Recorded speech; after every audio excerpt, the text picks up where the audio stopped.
We are the Nerdy Turtle Network.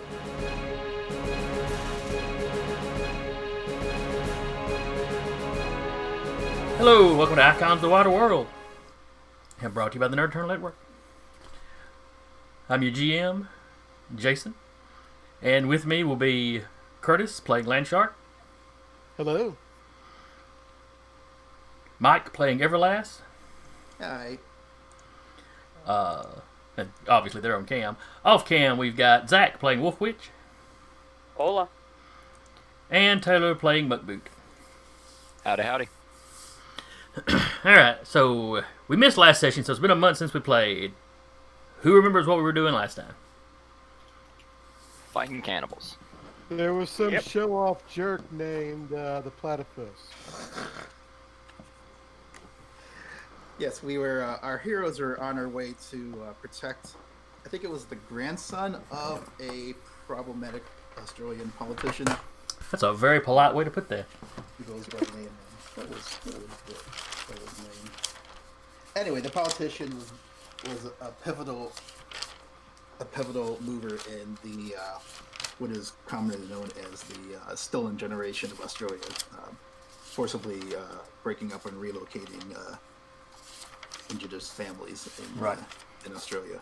So He was in the kind of last generation of politicians that were still trying to push it. yes. They were doing that as late as the 70s. Ah, gotcha. So one of the separated children grew up to be a shaman who now sought vengeance against not only that politician, but the politician's entire family. One of whom was a grandson who is currently in a hospital. And that is where our heroes went on the behest of Walkabout, who is an Australian mystical superhero type, who was trying to prevent the shaman's quest for vengeance from wreaking havoc. All right. Certainly was pathetic. Certainly was, at least a little sympathetic to his cause, but the extent of the vengeance ploy would have wreaked way too much havoc to allow. So we are helping him with that, and we went to the hospital, and it was being besieged by not only a giant being named Thar Jimbo. Is that his name? Tharded Jimbo. Tharded Jimbo, thank you. But also a pack of wild bunyips, and also a trickster entity that was lurking in the background as well. Yeah, you're not 100% sure he was at the hospital, but you have had to deal with him in the okay. something of a trickster god.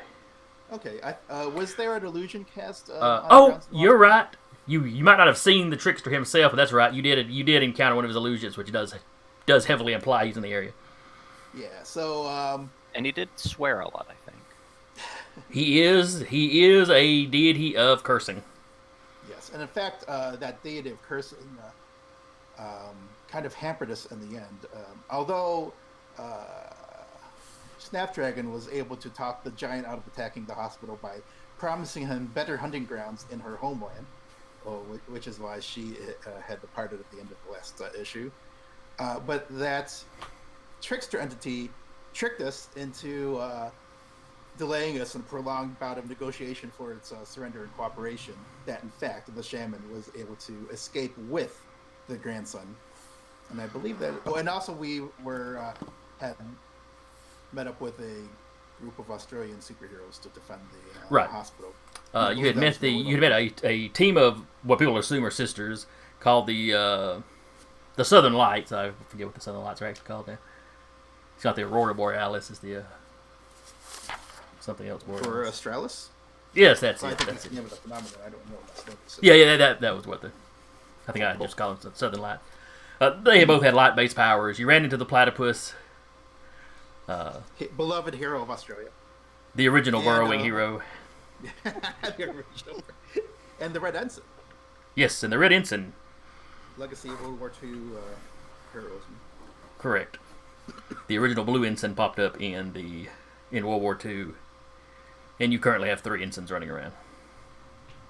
Well, there's a Silver Ensign, or Silver Age Ensign.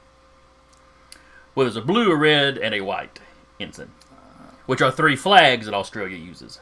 Ah. The blue ensign is what you would think of as their typical flag. The red ensign, the red and white, one's used by the Navy and one's used by the mercantile Navy. Interesting. And then I forget which one people like with personal yachts is supposed to use.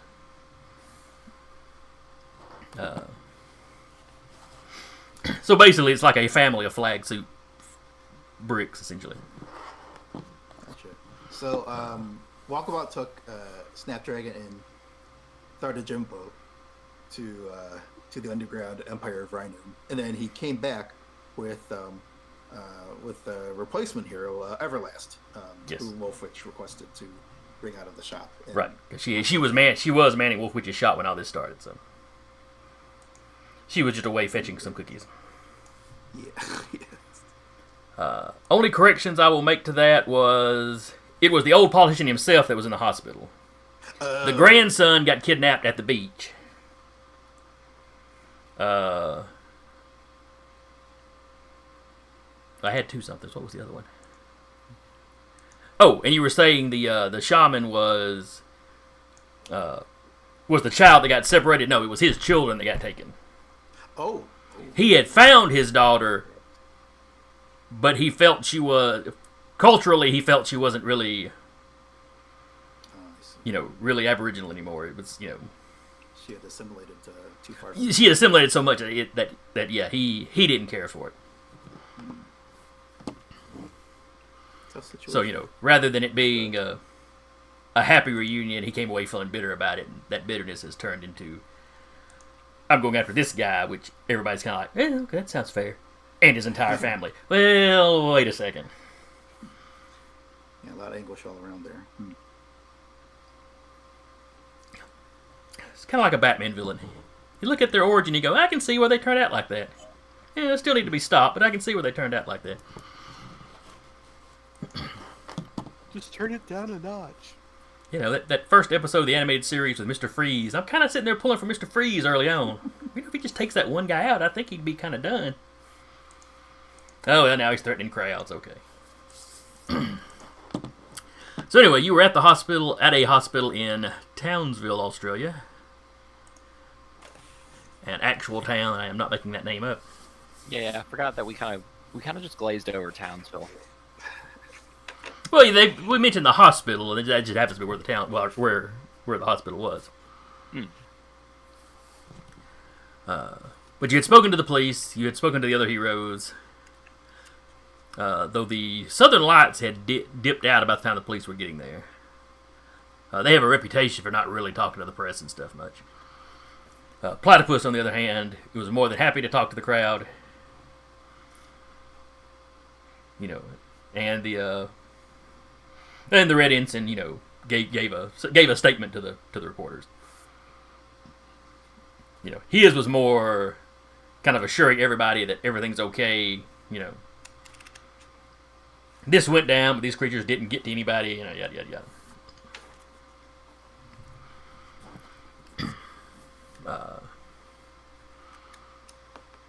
By the time y'all are wrapping up and leaving, Walkabout comes back, which is good since he's your main mode of travel. So he shows back up with Everlass. He steps over to talk to the police because he is a known quantity in Australia. He doesn't do a lot of the crime fighting aspects of superheroing or fighting supervillains per se, but he does a lot of rescue work. When there's brush fires, burning buildings, anything essentially, because he can get into pretty much anywhere and take passengers with him to get out.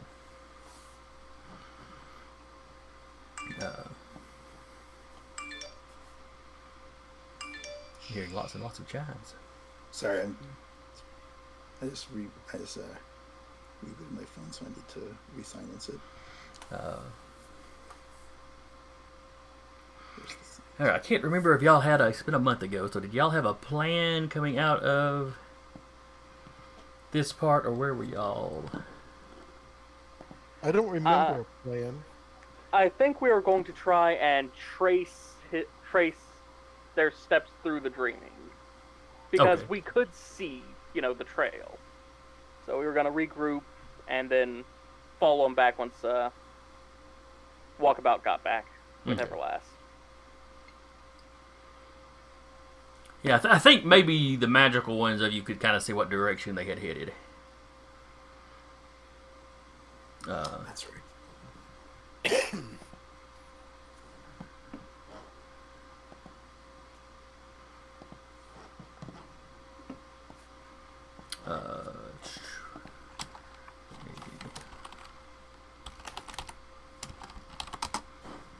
Let me check one thing. Alright, yes. So y'all saw them arc. The general direction you saw them going was kind of western and kind of southerly. West and slightly to the south. So.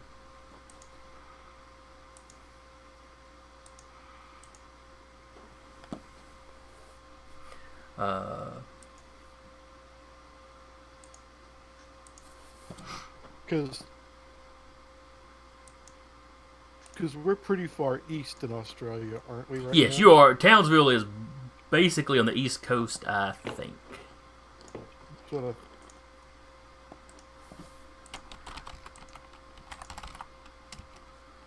Let me take a quick glance at a map.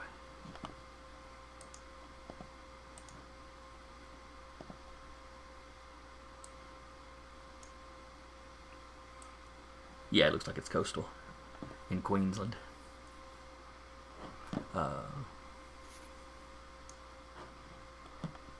So yeah, definitely western, definitely moving to the southwest.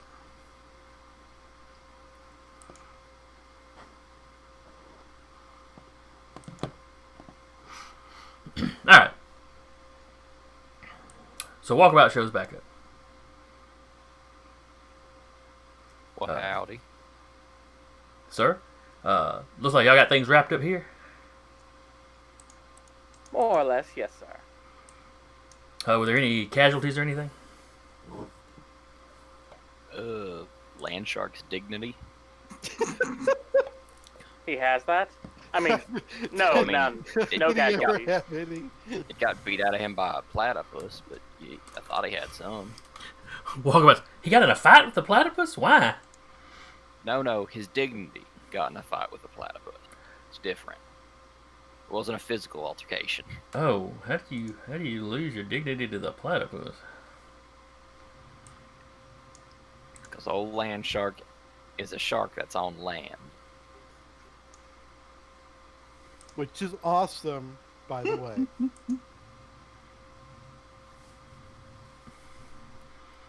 Just Walkabout's saying. just kind of standing there like, okay. He embarrassed himself Oh, okay. in front of someone else who has similar power. You've got a venomous kick? The burrowing. Oh. I'm trying to think if he's seen land shark burrow or not. He might not have. Man's called land shark. Oh yeah, stands to reason. I'm assuming Walkabout has a level of education necessary to know what a shark does and what land is. I wonder if I could get me some new boots with a venomous kick. Wolfwitch places her hand on his shoulder and leans in real close. If you want, I could perhaps enable you to have a venomous kick for a price. Oh, boy. Alright, you two. Make your deals with the devil somewhere after we save this man's life. See, now I'm picturing taser boots for just that occasion. Just a pair of wading boots with tasers duct taped to the bottom. But the best thing about it is when you attack with them, you could go, taser kick! That would have been helpful in the Japan adventure. No. You always say super mega punch and then kick them Because they're not expecting it then. because they're not expecting. Oh. But yes, there's heroing to do.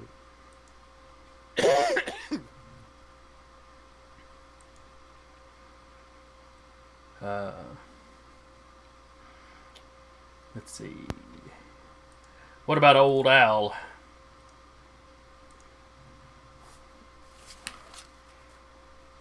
There was an issue.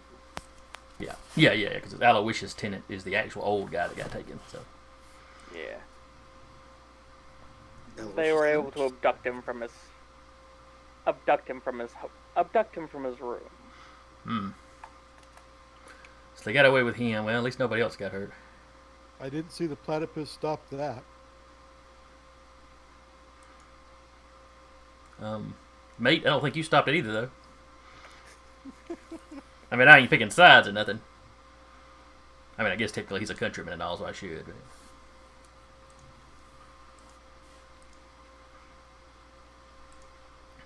Look, don't worry about it. You'll get him next time. And by this time, the platypus has finished speaking, so you see him kind of step away from the reporters. You know, with the camera still on him, and he actually kind of jumps up into the air a little bit and burrows down.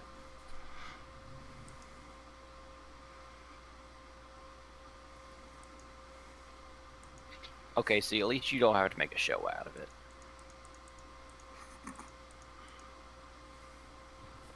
You know, you have a few feet of kind of the Bugs Bunny earth bowed up, and then, you know, I guess he dives deeper and that fades out.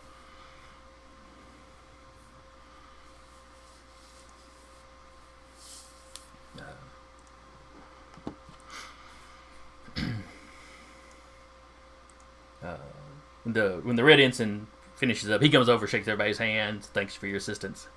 You know, him and Walkabout exchange some pleasantries, some small talk.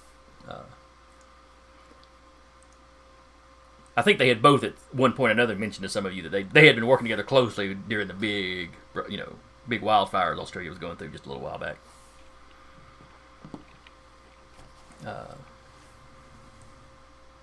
Since that was kind of an all hands on deck moment, you know, for the supers of the continent. As you know, it's kind of an all hands on deck for everybody, but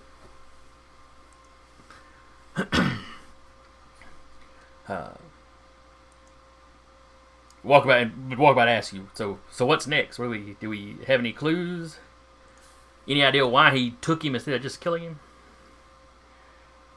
Not why he was taken, but I was able to glean a trail through the dreaming. We were hoping that you would be able to basically trace his steps, as it were. I could certainly try. We were also hoping that you would be able to procure us a certain amount of backup.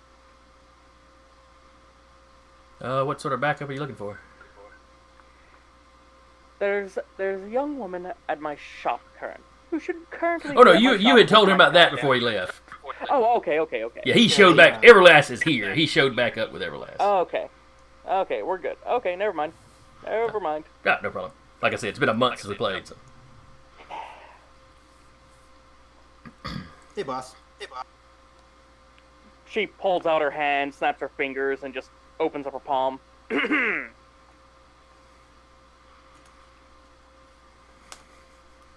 My cookies. I pull them out. There may be one missing, but I hand her the bag. Damn right, you hand me the bag.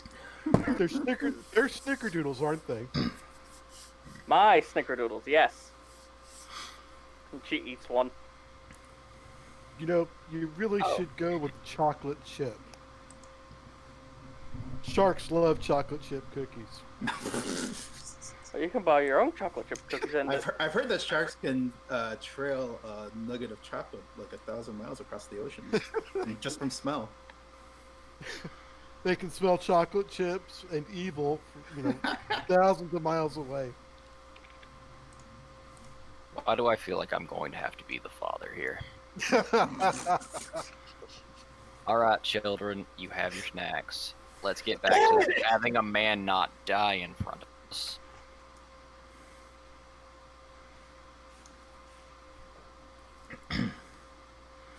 Alright, so Walkabout looks at Wolfwitch. So which direction did you see him going? I believe it was northwest. You said Southwest. southwest. He's like, Heading okay, southwest. that makes most of the continent a possible location.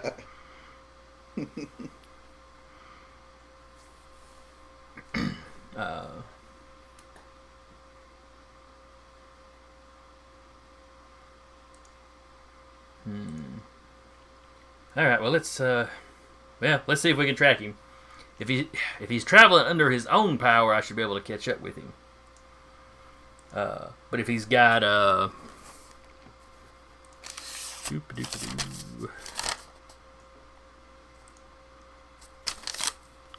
got random scrawlings on multiple pages. Where did I put that deity's name?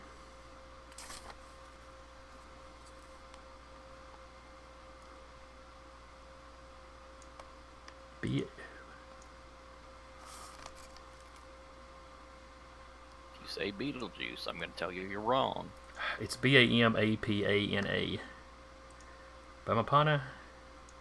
Oh yeah, Bamapana. That's the trickster deity? Yes, Trickster that is the trickster deity. Gotcha. Bamapana. All right, Bamapana is what I'm going with. I would like to give a statement quickly to our audience. We don't know how to pronounce it correctly. We're giving it our best shot. Please don't insult us. Please don't be No insulted. offense was intended. No. Oh yeah, we are not doing this with any intention to hurt or insult people. We're just ignorant. Though I imagine anyone from Australia listening to me is hearing enough of my southern accent that they're probably not expecting me to get it real right. But I got this going on this game. I was running a Monster Hunter or Monster of the Week game where they were hunting a critter called a Ghost Witch is how it's translated, and it's got one of those names. I had to write its pronunciation guide out. I know I was still butchering it.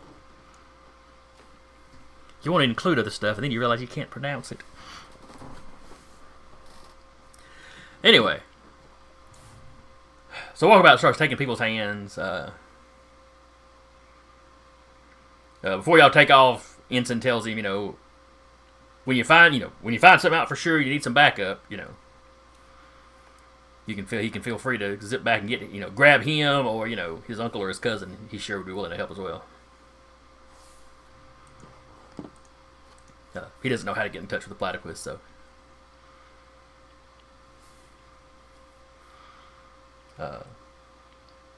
And with that, y'all all take a couple quick steps forward, and you feel a slight yank on your arms as Walkabout takes off into the dreaming. From your point of view, the world gets hazy, and there's it's like you're seeing, as you get up higher, it's like you're seeing kind of a double exposure. It's like you can still kind of see the physical world, but it's like you're seeing other times layered on top of it. Like everything has happened at once. Like time is an illusion, and you're able to see a little bit of everything at once. So you see the city of Townsville below you. But then you also see, a herd of dinosaurs from the ancient past, some of the extinct, megafauna that died off as humans were coming to Australia. You see ancient peoples walking around. It's a little disconcerting. But he gains altitude, and you lose that level of detail.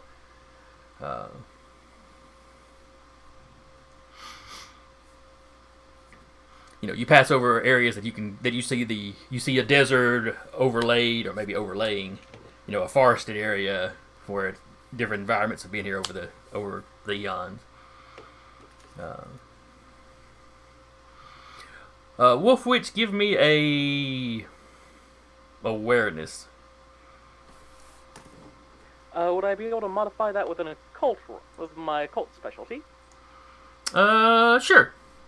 This is you looking for magical traces to see if you can follow this guy.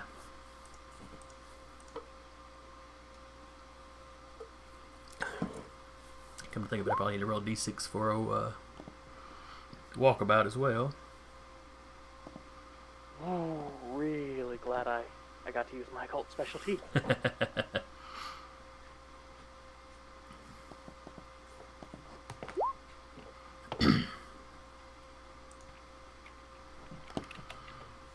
All right.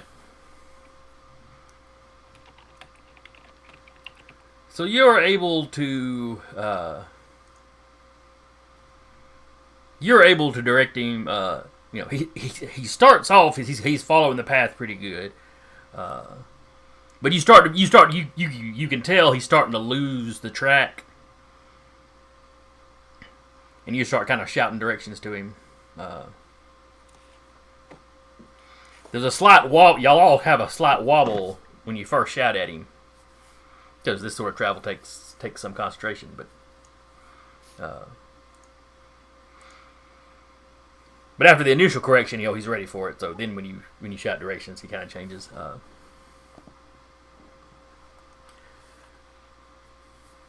As you streak forward, you see something in the distance. It's, considering how far away it is, it has to be huge that you can see it. And despite all the different kind of changes you can see in the environment as you're seeing, different times, this one object seems to be completely unchanging. I don't like that. It's nothing bad, per se. Well, actually, it's just nothing bad. Let me see, where's my handouts? It's just a big rock that's untouchable. The Red Heart of Australia. Ooh.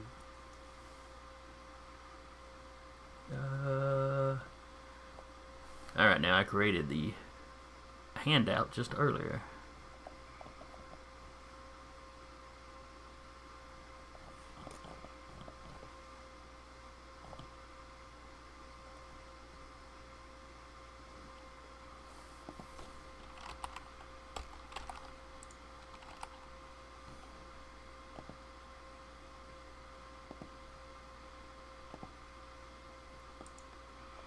Alright, sorry for the delay. Apparently it did not save my handout that I made earlier.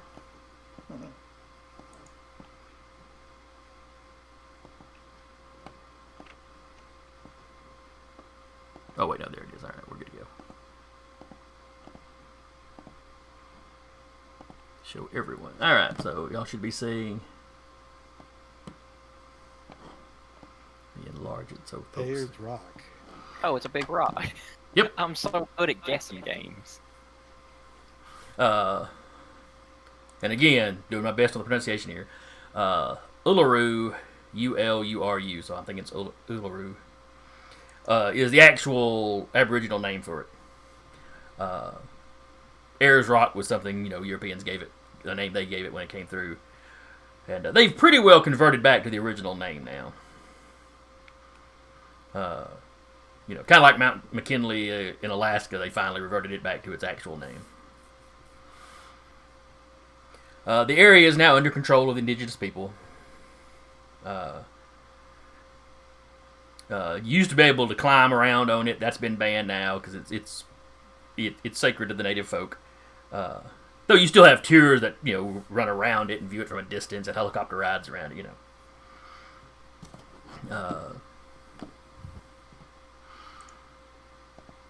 But yes, it is essentially one big rock. That's kind of the neat thing about it.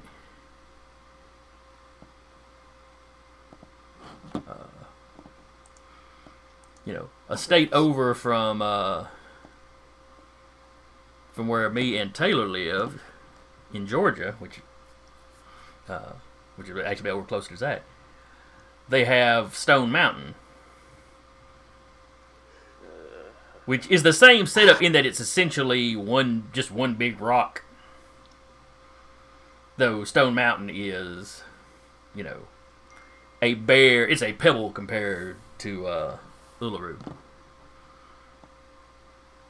If you look now on the map I've switched y'all over to, I took a picture of the map of the rock and put it in there, but more or less to scale. I mean, I have it quite lined up with the road perfect, but you can see over here to the right, that's an entire town. To give you kind of an idea of, rock. Yeah, it's a very large The town is about a fifth or less of the rock. Right, for people that are listening to this later rather than watching it.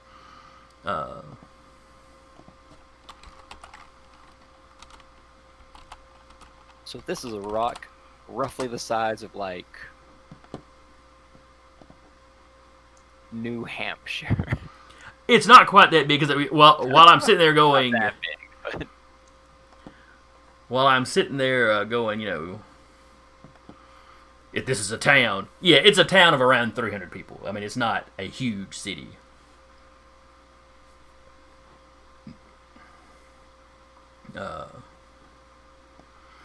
Though it's one of the few communities close by, because this is more or less in the middle of Australia.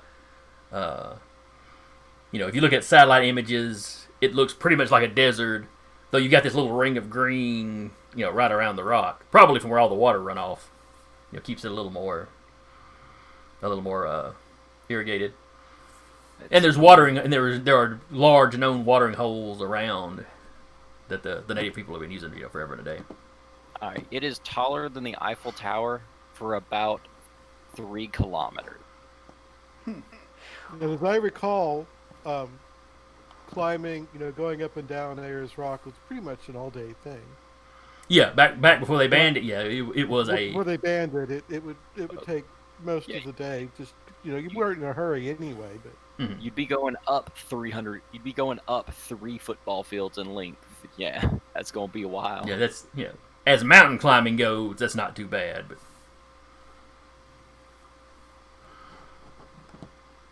But yeah, for it to just be out here in the middle of it to be freestanding out in the middle of nowhere is pretty strange. Yeah, it's very unique. yeah, and it is in the middle of nowhere. There's not a lot around there. It's flat plains. Here is the Here's this biggest giant dang rock sandstone. you've ever seen.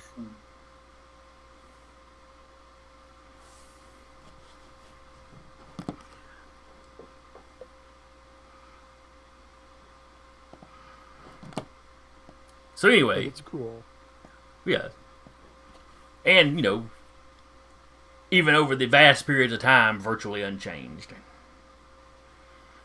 I'm sure if you could watch a time lapse, you'd see erosion and stuff. But in fact, even from the in the kind of overhead shot, you can actually see lines where the wind have carved little ridges through it.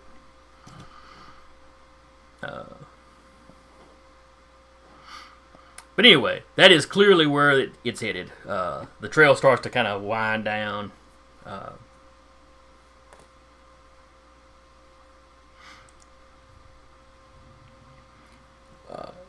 As you're approaching it, you can spot. At first, it looks like it's just a speck off in the distance.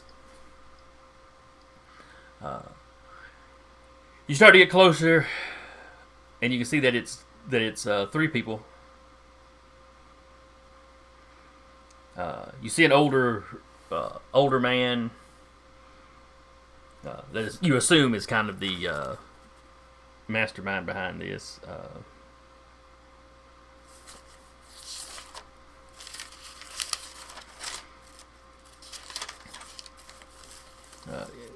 And somebody is holding his hand and has another older white gentleman thrown over his shoulder.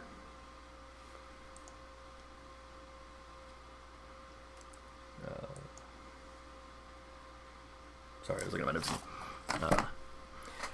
That guy kind of glances over his shoulder and sees all y'all coming up. And he gets this almost Cheshire cat kind of grin.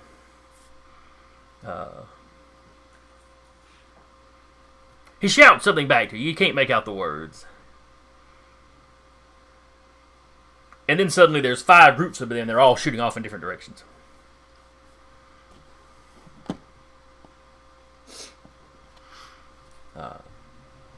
They're all landing somewhere kind of around the rock. But Walkabout step kind of stutters. Again, everybody kind of feels a wobble. Almost like airline turbulence, except you're not in an airplane.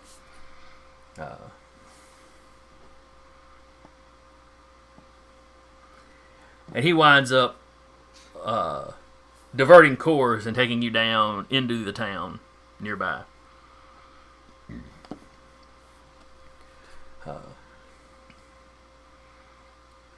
Once you land, so you snap back to the purely physical world. He lets go of your hands. He takes a couple deep breaths. Sorry about that, but when he split up like that, I didn't know which trail to take, and that kind of uncertainty could have had us crash. I guess is the best way to put it. It's quite all right. I got no way to tell which of those 5 were the actual them's.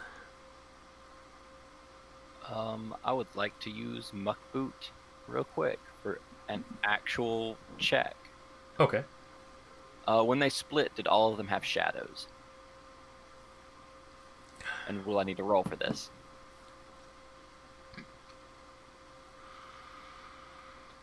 You'll need to roll awareness.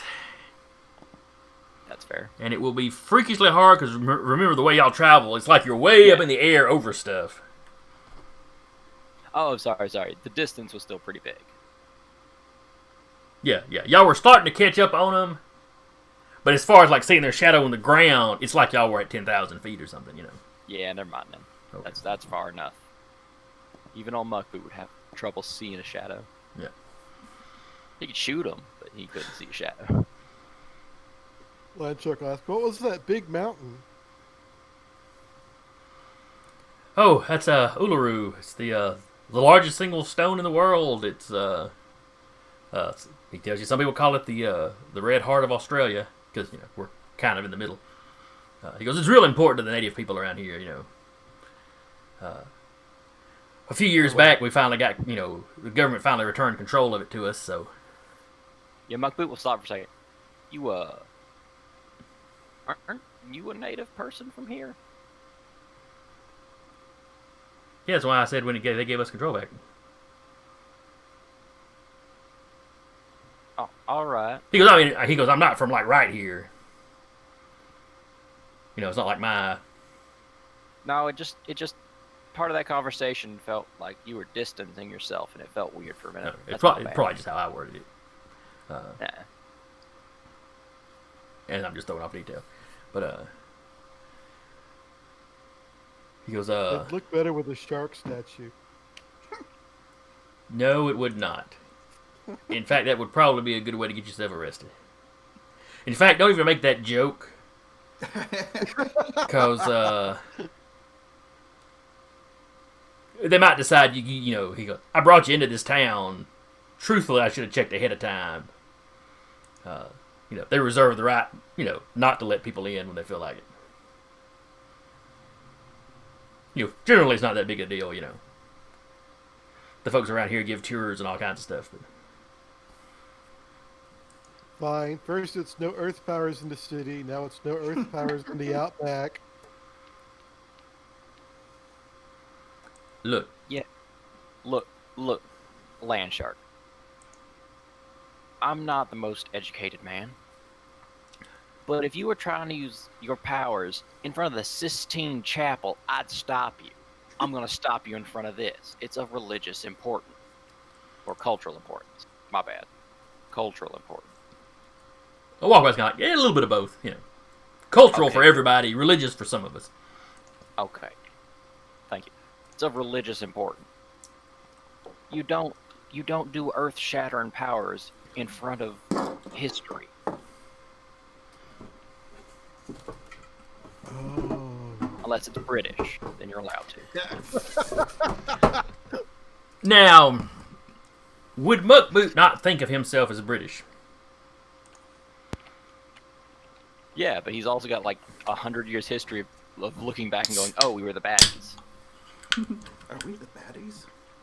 Like he fought in the French and Indian, and didn't like being, and realized he was a villain killing people. That's why he went off to be a hunter in the woods by himself.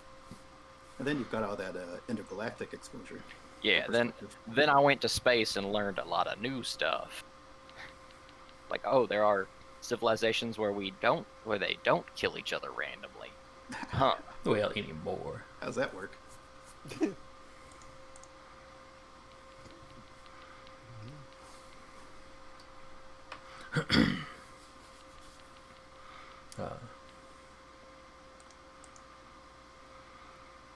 So anyway, y'all are in.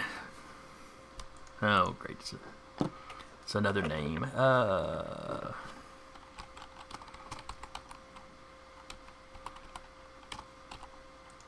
Muddy Jet Julu? I think I think you are very close. I listened to a pronunciation of it the other day, and I meant to again before session. Forgot to.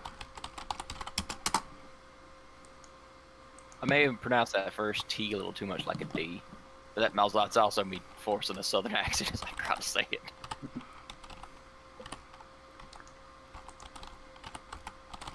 I am putting the pronunciation guide I found in the chat. Motorjulu. I think you were really close. How was it you said it again, Tyler? Well, I said Muddy Jet Julu. That's the Cambot says Julu. yeah. Yeah, something like that. Anyway, it's the town, and it's named after one of the well-known watering holes around the stone. Like I said, population of 300-ish. Like 75% of the town's population are native.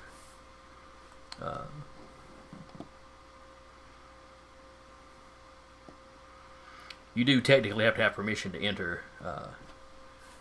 Walkabout assures you he's on pretty good terms with the local folks, though, so it should not be an issue. Though he does need to alert some of them to the possible trouble.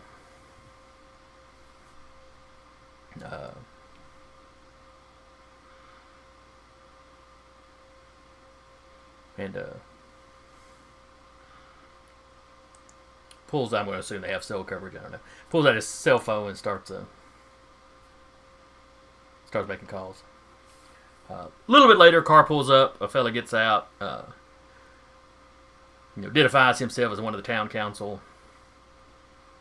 I'm just going to assume this town has a town council. They got to have something.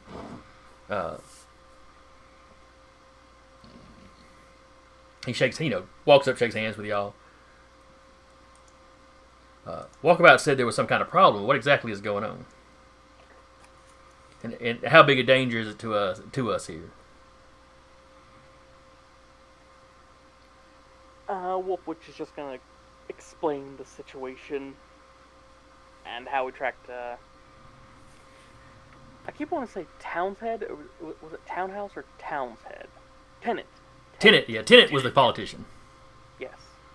And how we tracked the people who kidnapped Tenant to here before having to break off the chase.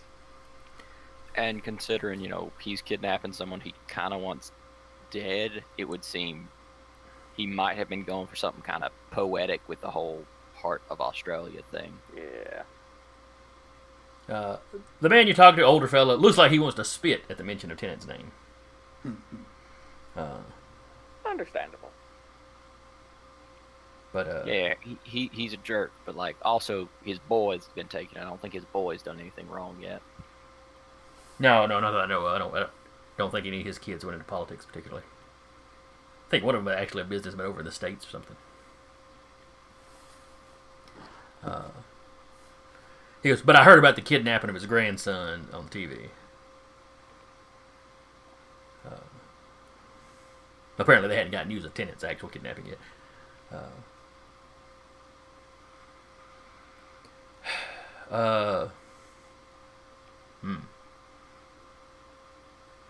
Well, if he brought him here to murder him, that's a problem on a few levels. I'm surprised he would disrespect the site like that. Of course, given the things it was into, maybe he looks at that as being just. I don't know, but yeah, we can give you permission to go into the park area. The entire area around the stone is essentially like a state park, national park kind of thing. And the entire stone is basically ringed with roads, as you can see on the map.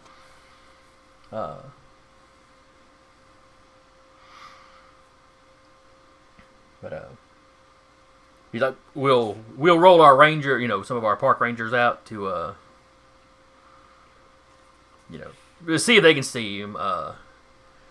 You've said he's dangerous, that he's got something working with him. So, he's like, none of our people are going to approach him. They're park rangers. There's some policing involved in that, but they'll give you a call. He asks Walkabout if he's got a radio. Walkabout pulls it out, and he tells him what frequency the locals use. So he goes, generally don't do anything. General rules, don't do anything that would damage Uluru. It's considered disrespectful to climb it or anything. Obviously, if your culprit has climbed it with this guy, you have to go save him. We get that, but just try to avoid it if possible.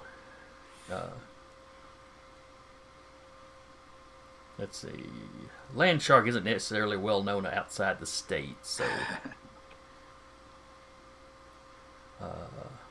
In fact, none of y'all are particularly famous outside the States. Heck, I don't think I'm famous inside the States. This is true. I am man with gun. It's not that impressive in the States. But it's an impressive gun.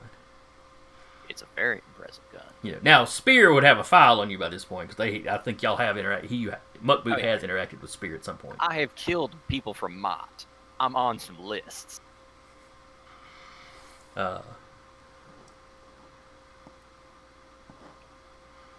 But you don't have to be famous for that. You just have to come to their attention.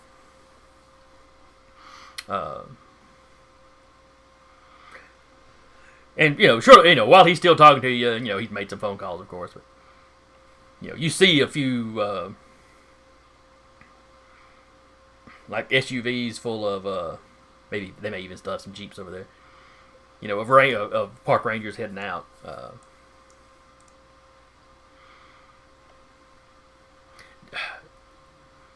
You said this old fella is wanting revenge on Tennant, but you don't really have any idea why he brought him here, other than maybe just the fact that this is an important side to us, and maybe it's just to thumb his nose at the old man.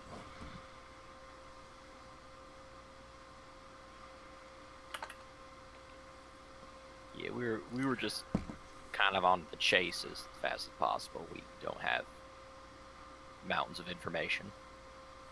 Okay, I understand that. This is out of character, but does Wolfwitch detect, a sacred power from the rock? I was actually about to ask that. Like, do I sense any actual magic here, or? Let's see. Let me take a quick look at your sheet. Sophie, do you have a detect magic sort of thing permanently? No. Okay.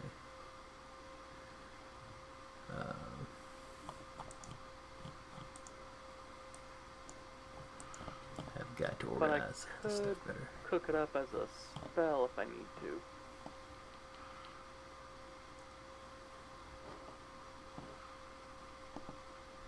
Oh, that's the problem.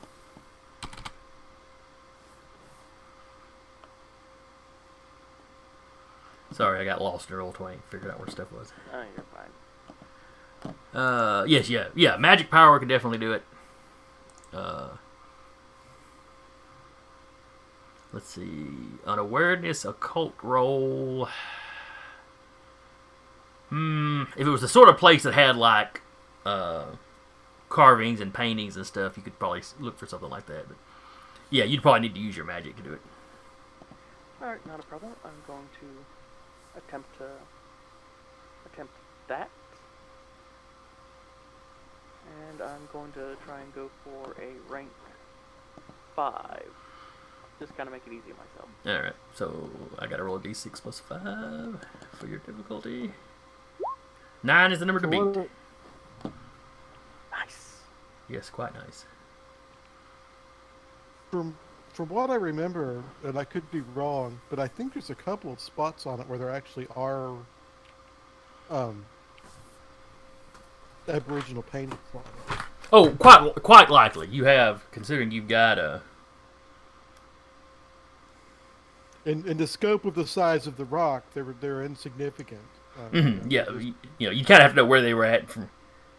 From where you're standing now, she can see the rock to see if it's giving off anything. Yeah. And those spots are especially sacred, and you couldn't go to them even when the rock was open. I'll go ahead and cast the spell itself. 9. All right.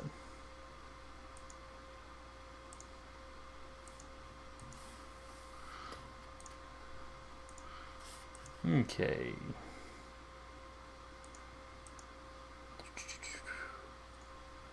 Let's see.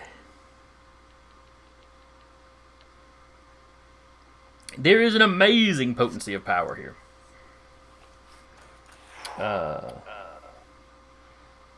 Let's see.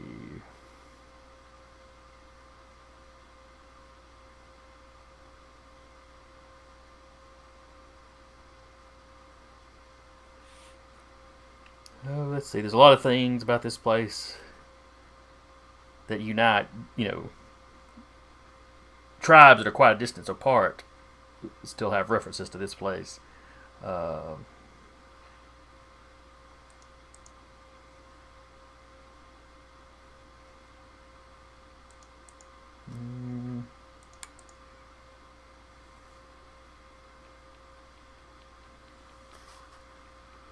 Let's see, there's two groups of the native people that have control of it.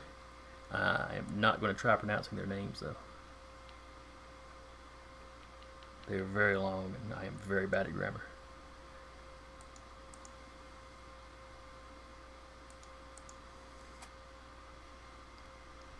But yes, you're seeing quite a bit of power. Some of it is just flat out mystical, like you have seen to some degree in other holy places you've gone to, in other parts of the world.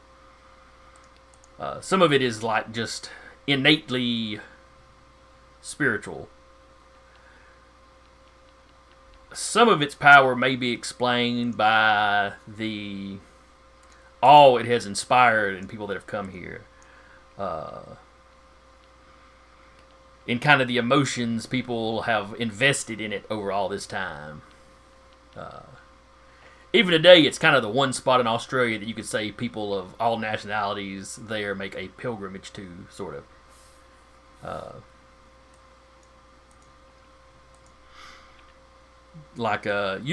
Your sort of magic couldn't really tap into the divine aspect at all. That's just not your bailiwick. Some of this other kind of emotional, spiritual energy people have put into it, that, you could think of a few things you could probably do with that. At this distance, you can't tell. You figure when you get closer, you'll find the place probably has protections in place to prevent that sort of thing. Otherwise, any 2-bit magician, in the neighborhood would be coming by and trying to tap into this. So this place is basically a gigantic well of magical potential. Mm-hmm. Awesome. I pass all that along. I no longer want to touch this mountain. I do. The councilman guy's like, yeah, please don't. I mean, unless it's absolutely necessary. I mean, like, I already feel unnecessarily close to this thing. I'm not a fan of magic. No offense to you, Wolfwitch. You are a master of it, and therefore you may do what you please with it. I am not. I do not want to attempt to do anything with magic. No offense taken. It's of the devil. No, I it's mean, sometimes. it's of the Fae, and I don't touch Fae things. Oh, that's right. I forgot. Muckwood basically associates any sort of magic that involves the Fae. You know what's great about space? What? There's no Fae. You know what's great about alien magics? They all involve aliens and not me. He's cursed by a fourth appendix not to work. Great. 3 appendixes later, I'll keep that in mind. As you're talking, the ground shakes. It's Not me. brief. It's not very strong. But it's very noticeable. Where's the platypus? You glance around, and other folks walking around in town have all stopped too. So it wasn't just in your area. Okay, he's absolutely attempting some sort of ritual. I thought the platypus said he couldn't do earthquakes. Couldn't do it, or just doesn't do them because he knows better. Well, yeah. Well, it doesn't. And regardless, whatever he said, it doesn't mean it's the truth. But it probably was. He is a hero after all. Is there any chance I can tell where the epicenter of the earthquake came from? Oh, now that would be an interesting use of your power.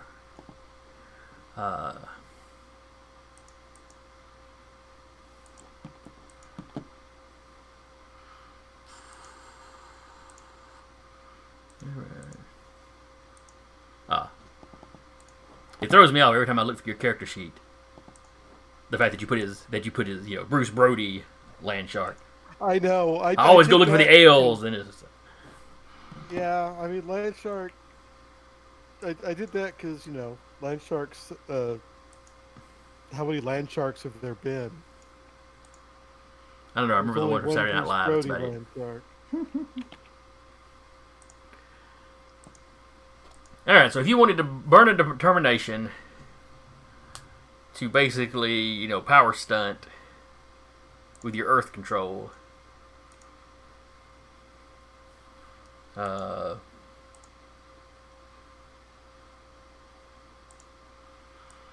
But you have to tap into a quality.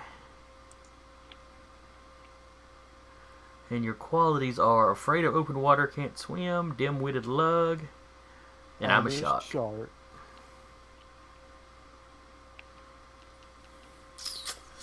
I'm not sure if any of those would necessarily...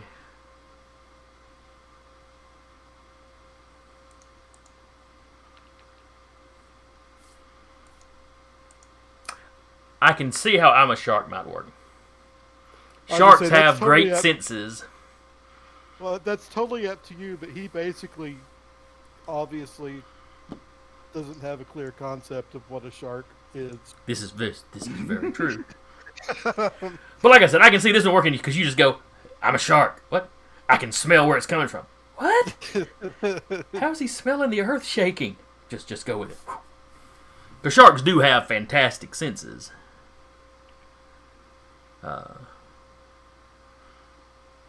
Up to and including sensing the electricity in their prey, which is also something platypuses do.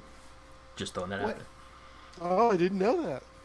Or didn't remember that. They both have those little sense. The platypus, of course, has those little sense organs in their bill, and sharks have them in their noses.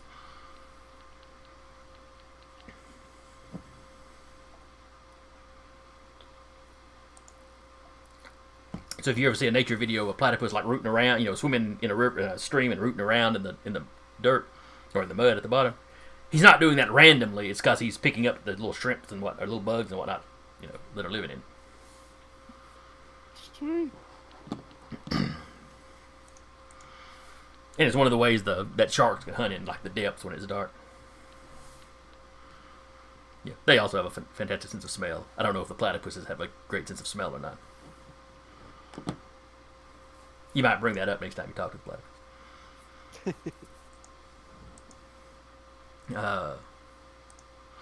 So anyway, if you wanted a power stunt, for like a super senses, detect, epicenters or something. You could tap I'm a shark and we'll let you do that. Alrighty, yeah. Let's. And I'm using my earth powers, right? Yes. Like D6. Yeah.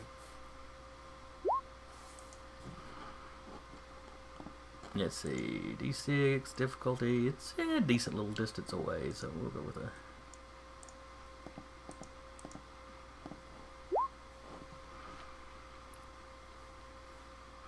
All right, so you beat it by 5, so that's a major success.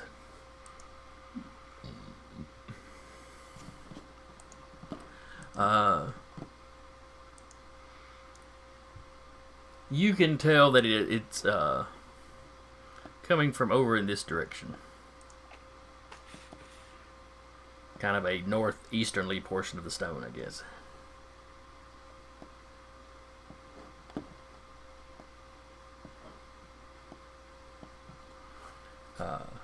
Is it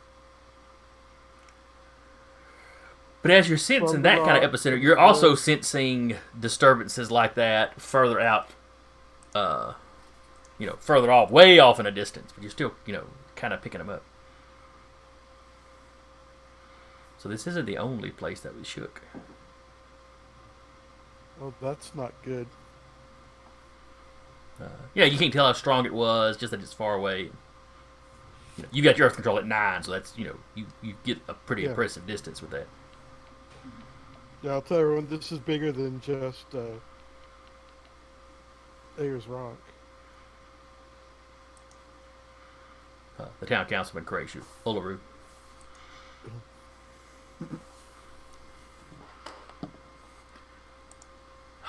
I only just now noticed that you're wearing a shark t-shirt. Oh, yeah. I don't know how I didn't notice it earlier, but... Yeah. Space sharks, because, space shark. Yes. Maybe next season we'll do a campaign 1,000 years in the future. That'll be who your character will be, Space Shark. Man Shark 3000? Oh, God.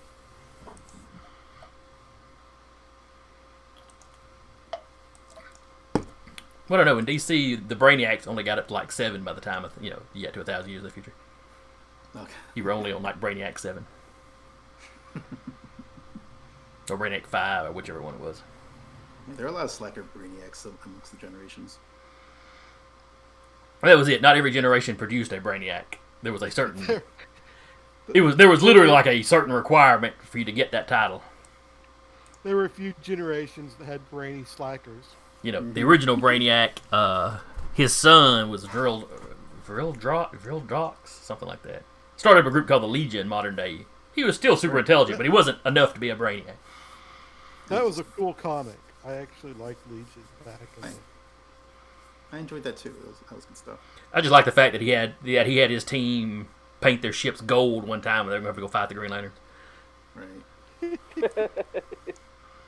I mean, all the Lanterns went, oh, they painted their ships gold, huh? Grab those asteroids and throw it at them. Right.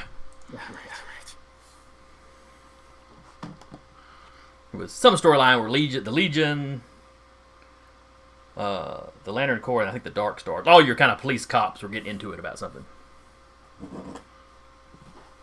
We're digressing, though. All right, so you've got a location where something is going on. And Land Shark can sense just enough to know that other stuff's going on other places.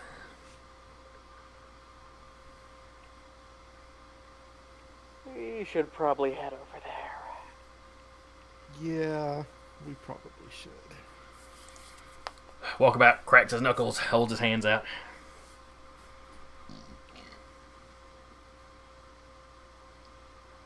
He goes, luckily this will be a short little trip.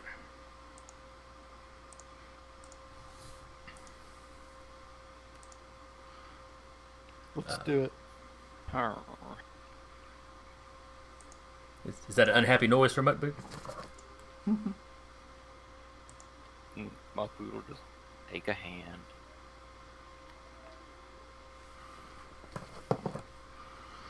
A few quick steps, and y'all are all kind of arcing up into the air.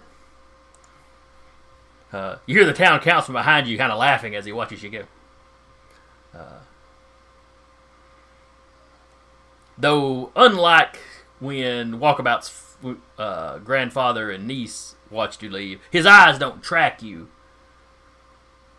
The initial takeoff he was able to see, and then he doesn't track you after that because you don't get the impression they can necessarily perceive you anymore.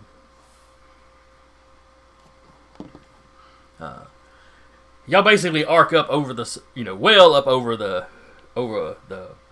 stone.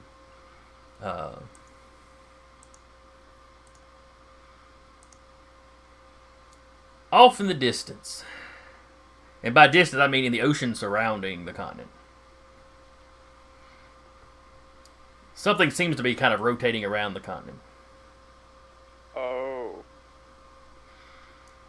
It's under the water. All you really see is every now and then something enough of it bobs up to the surface that you see just a myriad of colors.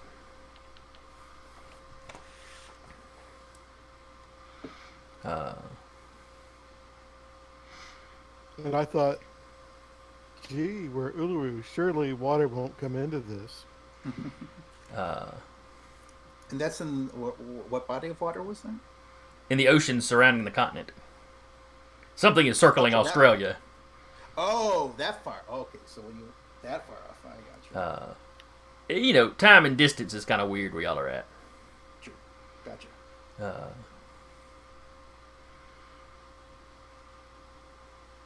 Wolfwitch, with your senses going, you're perceiving things at a great distance. It's kind of like, have any of y'all ever read the Chronicles of Narnia? Yes. Sure. Long time ago. When you read the last battle at the end, when basically you come to realize, oh, everybody's dead. Okay. But they're in kind of the heaven version of Narnia, and the English children can look up and they can see across the ocean, from all the Narnia stuff into England, and they see their parents who were dead when the book started, standing at the, on like the balcony of their apartment or whatever, waving at them. Distance doesn't seem to matter. With Wolfwitch's magic senses turned up, it's kind of like that.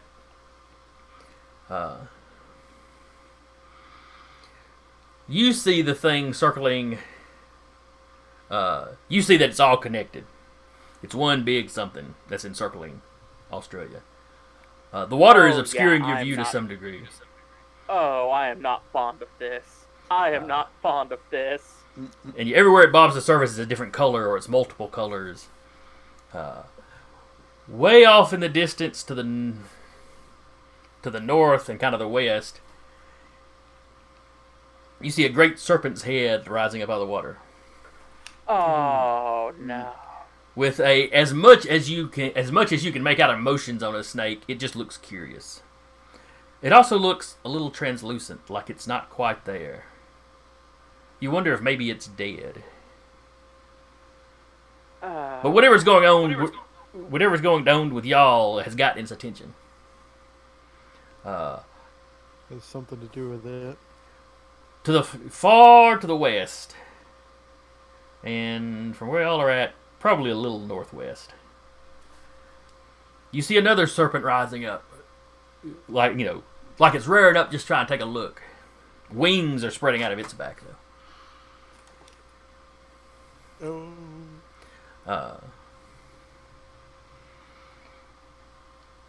And truthfully, spotted around the world, there's probably other serpents from other mythologies that are like, what's going on over there? But those are the two big ones I can think of. What's a collateral? Maybe I should have picked Serpent Boy to play. One of them. Jay should have been here. Mom, is that you?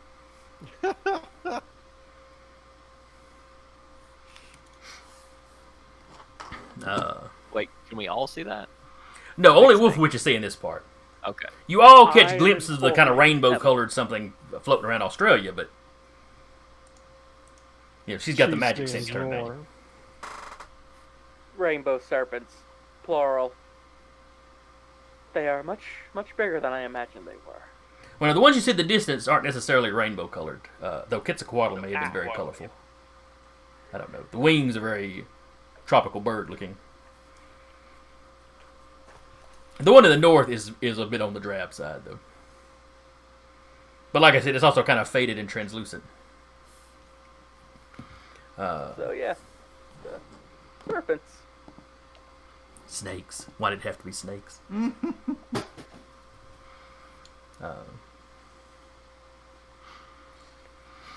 But about the time you manage to make all that out, and before you can really focus on anything else, you start arcing down.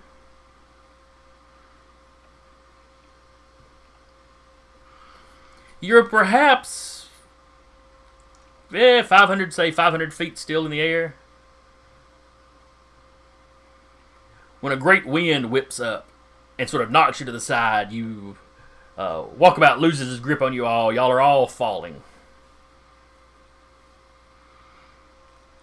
As you begin to fall, you seem to snap back into reality, or into the physical world.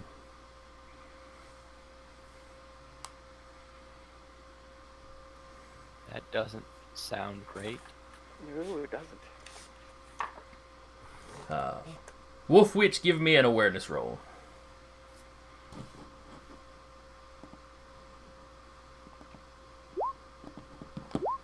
11. All right. You spot a grinning figure on the ground. Kind of making gestures in your direction. And then you realize some of those gestures you recognize as rude hand gestures. Yeah, I return with a nice double bird. He was laughing even before you did that. He just laughs harder when he sees that. Wait, can he only be seen via magic? It's not that he can only be seen that way. It's that with her senses, she could see that the wind that hit you was a magical effect, and she just traced it back to him. Oh, okay. If Muckboot wants to make a roll, he can. The difficulty will just be higher than it was for Wolf Witch, because you got a lot going on. So if he wants to roll it, 10 is the number to beat. Oh, nice. You spot him. Right. Congratulations. He's getting shot at. Now this is not the older guy. This was the younger one or one that appeared to be young, that was carrying them through the dream time. Is he flipping me off while I'm falling to my death? He's making multiple hand gestures. At least one of them is probably the universal sign for everyone. Congratulations. He has mocked me as I fall to my death. I'm shooting him.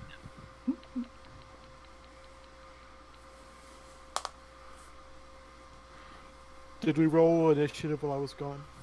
No, you are falling to your death.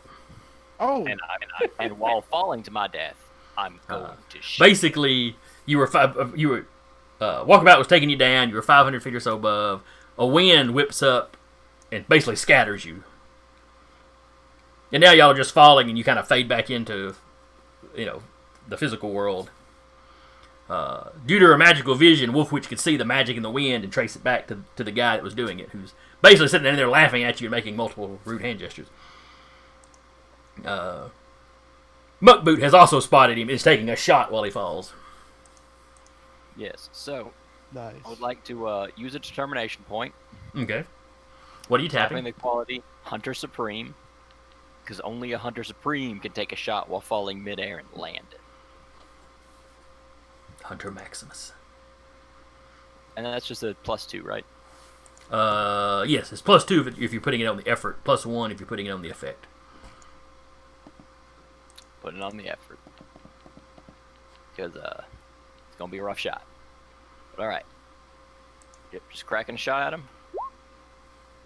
17. Alright, so this would be, let's see, that's his.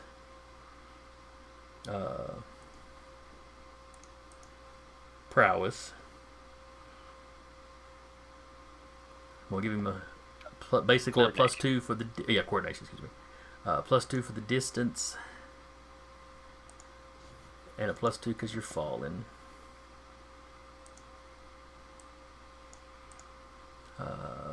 And oh yeah, he's good at getting out of the way. All right. Wow, he rolled minimum. I'm a character that's built to do one job, and he has put himself where my job does best. All right, so you beat him by 5, which is a massive success. Potentially killing him. How many points of damage do you do? Just 6. All right, so that's 6 points of damage. Were you using your regular? Were you using a killing shot or a stunning shot? Killing shot. All right, or maybe like shooting or blasting. Maybe exactly how they define Murder it. has been attempted. Retaliation murder is now allowed. Mugboot's a terrible superhero. What? Muckboot, surprisingly enough, doesn't care. All right, so this is let's see, slamming, stunning, killing. All right. I just roll with a modifier, don't I? Yeah, you roll your damage plus a d6 versus his strength.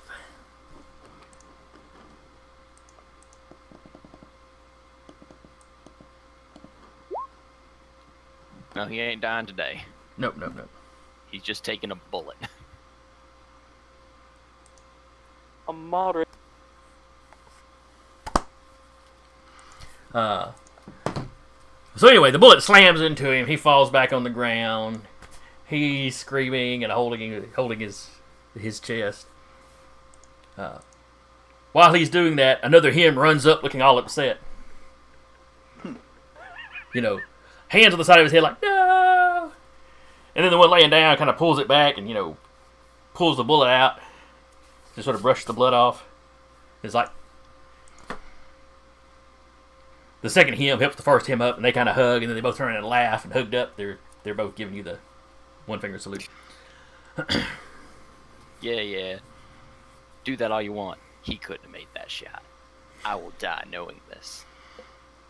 I am going to burn a determination point Mm-hmm. to tap Master of Secret Magics to cast Flight on all of us.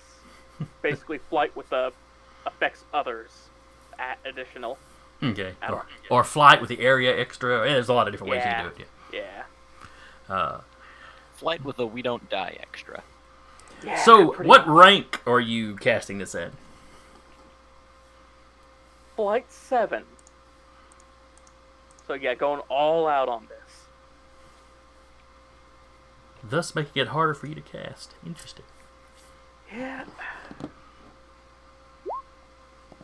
15's the number to beat. Oh, just barely. It was close. Barely. It was fairly close. But Okay. so yes, your spell goes off. Now with you, do you have to spend an extra? Do you have to spend the round? I'm tapping Equality just to cast it immediately. Okay, that's what you were tapping the quality for. All right, I got you. Yeah. Then yes. You're falling from like 500 feet, so you're probably at 200, 300 feet when the spell goes off. So you're not freakishly close to the ground. And all of you don't just stop suddenly, but suddenly you start slowing down very quickly until you're just sort of hovering. And with very little effort, you all figure out, we can control which way we go. I'd also like to add that as a bit of an aesthetic to it, these big black raven wings have sprouted out of everybody's back. They're not Okay. actual wings, they're just sort of an illusory effect that goes along with the spell. Mm-hmm. Neat. No need to Muckboot, you learn are how now to a dark control, angel. Extra set of limbs. And Land Shark is now a Sky Shark. That's right. He's Skybite. Please don't fuck up the entire ecosystem. Correct. Now we got sharks on land. We got sharks in the air. They're everywhere. And at 7 range, y'all can travel pretty fast. I bet we could make some sonic booms. I'm pretty sure we can. Just saying. So what happened to Land Shark? He's deaf. What? Yeah, somebody gave him the ability to the ability to break the sound barrier, so every time he'd stop, the sonic boom would catch up with him.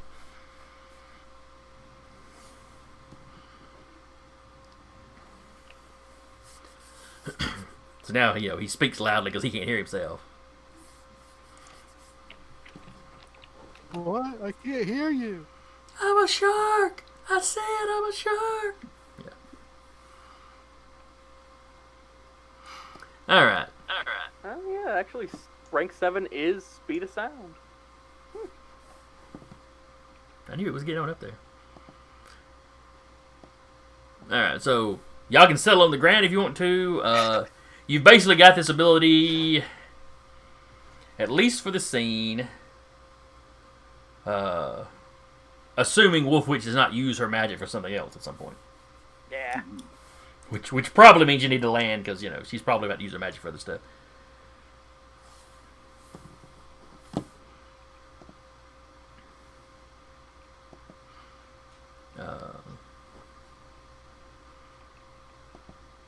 Let's see here.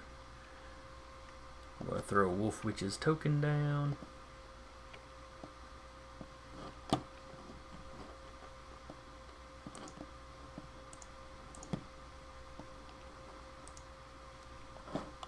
Really just to signify where y'all are at on the map.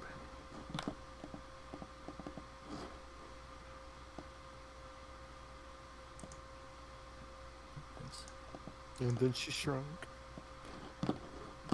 Well, I thought she was too big, and then I made her too small.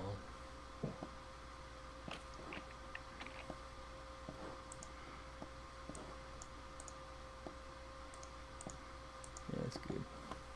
Alright. Alright, so y'all are there.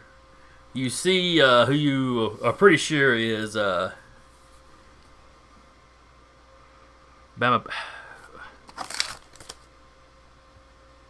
Bamapana? I think Bamapana is how you pronounce it. The two hymns have split up now. One of them is dove back into the bush, and the other one is advancing towards you. At a trot, not quite a jog, but a little bit more than a walk. He doesn't seem to be in a super hurry to get to you, but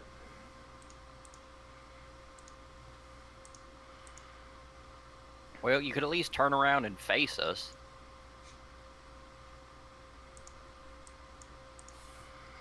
well, he's headed towards you, I said. Well, can you hear me? Yeah, if you shout, he should be able to hear you at this point. That's what I say. You could at least face us.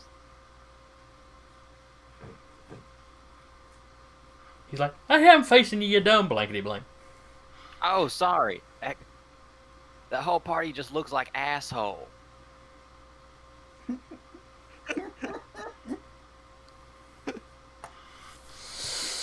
My boot friend, companion.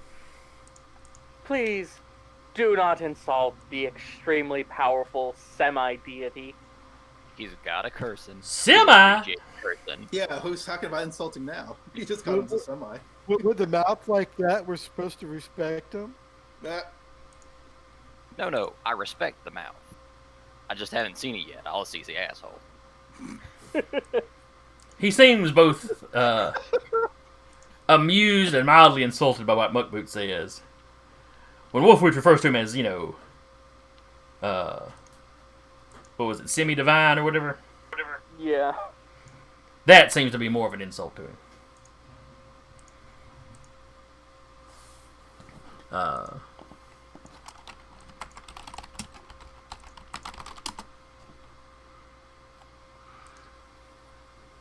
Let's see here.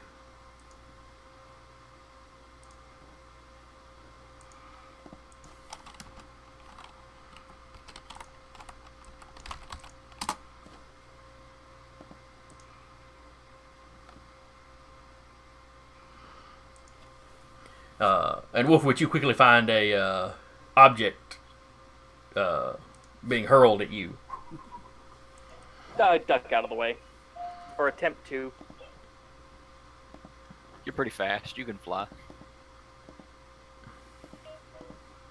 Yeah, I'm gonna All right. Well, Start 10, with 10 is the lightning. number. 10 is the number to beat. And this would be coordination, because it is a ranged attack. Oh.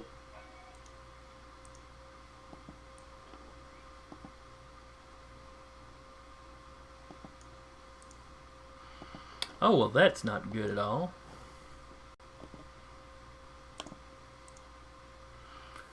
That's not good at all. Oh, get hit by a rock. No, it wasn't. It was not a rock.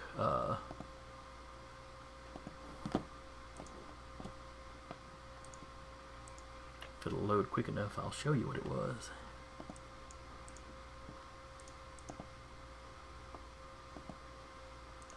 Did he just throw poop at me? No. Well, it's not the sort of thing I necessarily put past this guy. He actually hurled mean words at you. He's a god, so they hurt. Yeah, sometimes words hurt. If you're fighting Black Canaries, certainly sure do.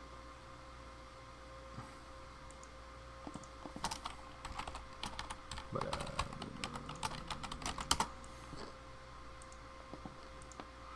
okay, that's why it was telling me it was spelled wrong. Because it was spelled wrong. Okay.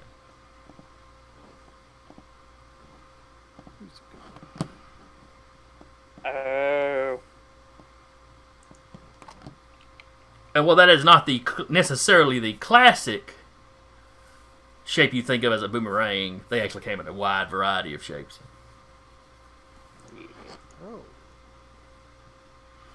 Oh. And the whole trick of making them come back to you really wasn't how they functioned. You know, somebody with talent could do that, but you know, if you're using it as a hunting something, yeah, you know, it didn't come back once you hit the target. Because all that momentum got transferred into whatever you Right. hit. Physics. But anyway, that goes hurling into you. Well, that's rude. So that you take 5 points of damage from that, or 5 stamina. Knock that down to 2. Yeah, I thought you had some protection. Ah! Oh, Watch Well, your that's just mouth, rude. girly.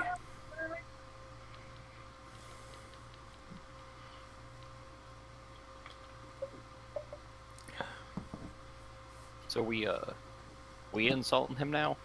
Is that what we're doing? I'll do it. Sir, you've dropped your cane at us. Your routines were stale 200 years ago, and they were incredibly stale 20 years ago. Get new material.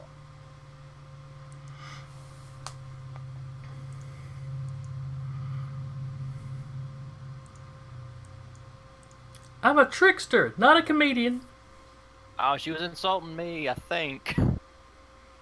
Yes. That's fair. Oh, shut up, you chest hole. Oh, I'm a god. Can't even dodge a bullet. Alien gods could dodge bullets.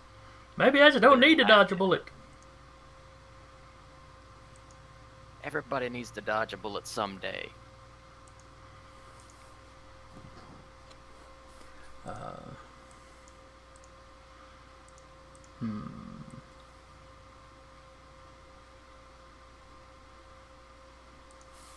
Also, I'm just kind of angry because I feel it's kind of cheating to get a revenge kill by calling upon the powers of a god.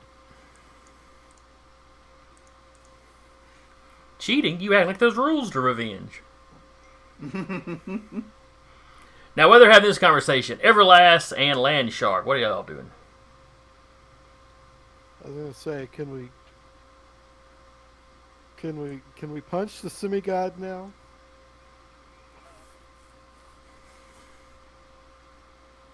If you want a boomerang chunked at you, go ahead.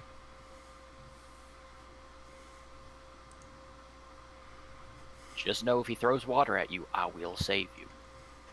How close is he to us at this point? He's been walking forward. maybe 100 yards. Y'all are still having to kind of shout back and forth to each other. But keep in mind, with the flight spell on, you can fly at the speed of sound. Yeah, I'm gonna stay low, but I'm just gonna crash into him with flight and for a punch. I'm just picturing Land Shark, one fist extended. Here I come, I am a shark. All right. Give me a prowess roll then if you're trying to plow into him.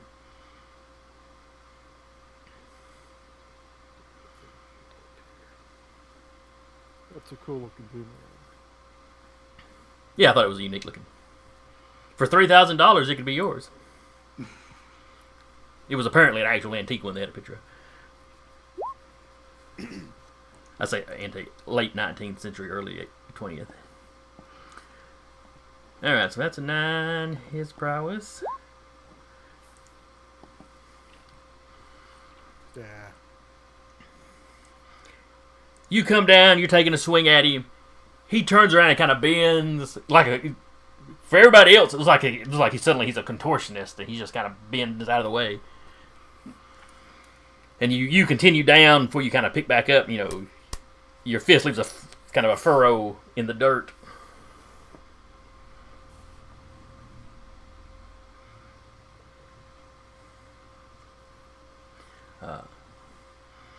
He shouts as you go past him, "Hey, watch it with marking this place up.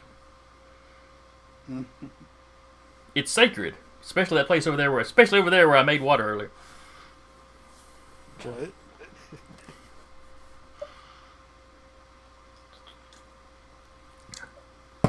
Land Shark probably completely unaware that that's a term for taking a whiz. that little puddle of water.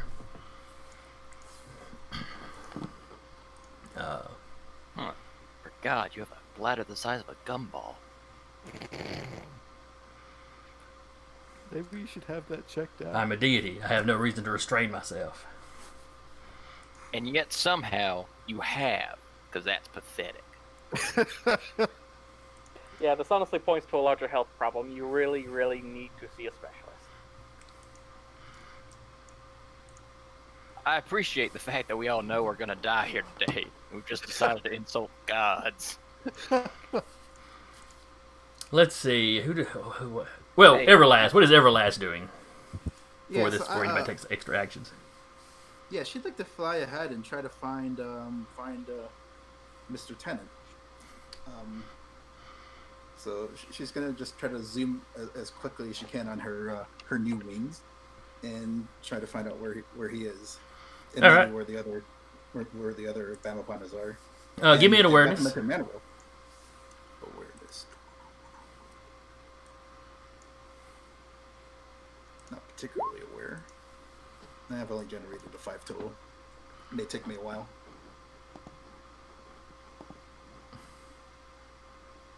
Let's see. 6 if I'm allowed to. If some minor occult knowledge would be helpful. Otherwise, 5. I doubt this is more of you are literally just looking to see if you can spot him. Okay. Well, unfortunately, my eyes don't seem good. But what's the result? You haven't found him yet. Difficulty was an 8. You rolled a 5. So, Okay. Oh yeah. but you zip past the trickster. Going, from what they were saying, he was a distraction last time. So,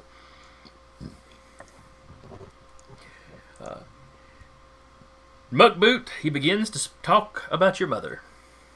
Ooh. She's been dead for a couple hundred years, but go ahead. There is such a string of profanity. You have shot men for saying less about her. And he's doing it to try to get at you. But it's kind of working despite that. Give me a willpower roll. But also, I want to shoot him. This changes nothing about her. Oh, it's not necessarily going to change your actions per se. Let's see here. Where did the power start? Basically, it's a motion control. We're trying to put in a Yes.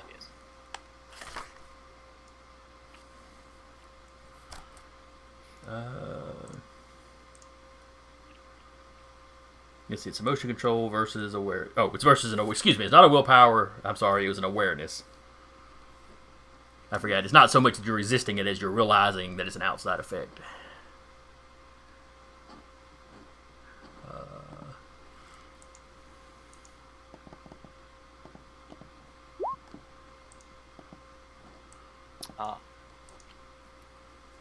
This man has made me angry. So what is your awareness? It's a 6. All right. Now that 10 that I see you've got right, that's when you rolled the willpower when I told you the wrong thing, right? Yes. Okay. So if we just take that 6 and apply your awareness to it, it's actually higher than the 10, so... Yes, it would be a 12. Okay. Yeah, in that case, you start to get super angry, but you realize he's doing this to me. So you'll act rashly rather than, methodically. I'm going to go ahead and throw Everlass's miniature down since she's not quite with the rest of the party at this point.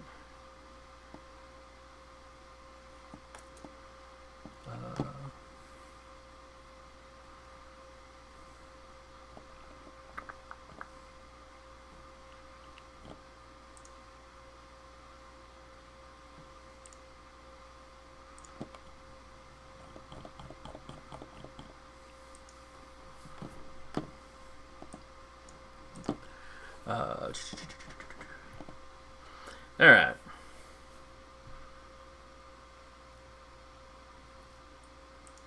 Land Shark, what are you doing this round? I think I'm just gonna keep trying to punch him. Okay. Because he doesn't, in fact, appreciate the value of a large sacred rock, so.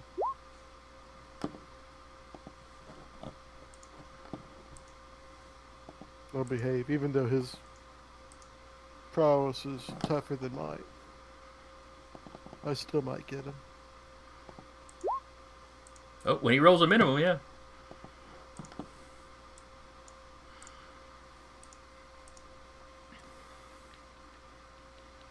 Alright, so that's a 7, you got a 10. So that is a major success. Woohoo! And that does how much damage? 8.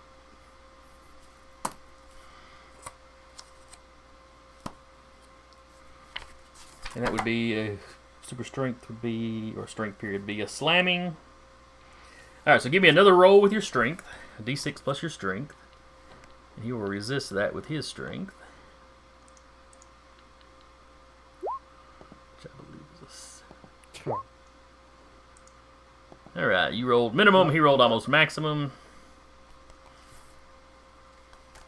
So he takes the lick, and he staggers back several steps, but you don't send him flying into another zone or knock him flat or anything. Yeah, and I'll tell him, language and respect Macboot's mother.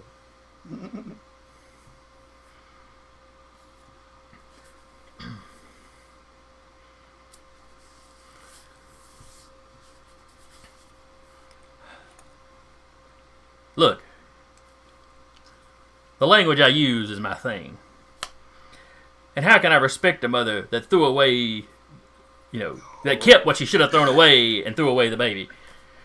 Damn! Ouch.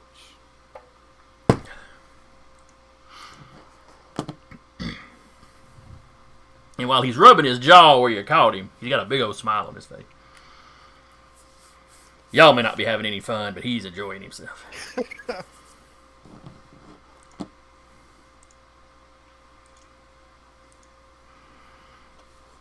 And, about 30 seconds later, Landshark will be like, "Oh, you mean he's a placenta?"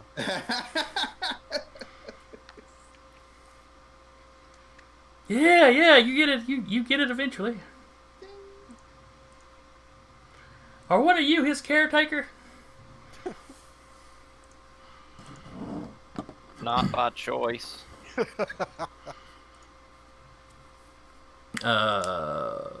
Wolf Witch. Yes, sir. You just saw Landshark haul off and nail this guy, and it definitely looked like it hurt him. He kind of staggered back. But, he did take a lick from Landshark. Though, admittedly, I don't know if Wolf Witch is aware of how strong he is. At the same time, She might we've know that seen he's him get banned shot. From places, though. So. Yeah. Alright, so what is Wolf Witch doing?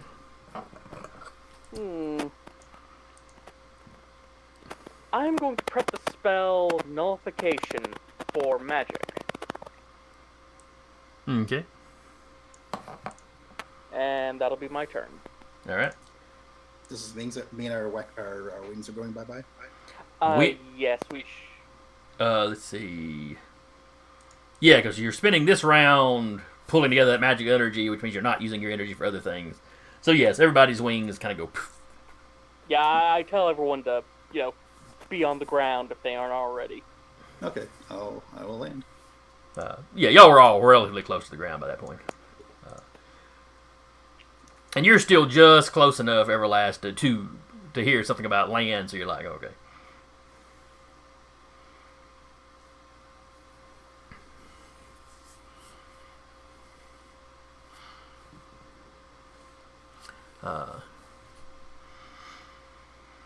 So she's doing that. Muckboot.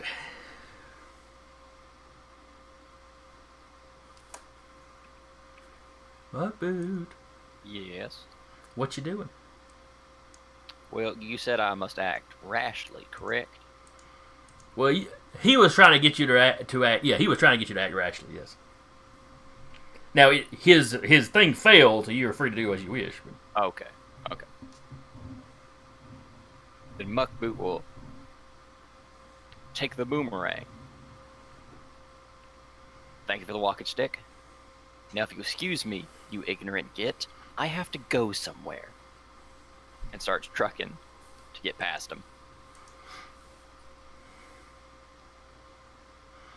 Let's see. He starts moving like he's going to intercept you.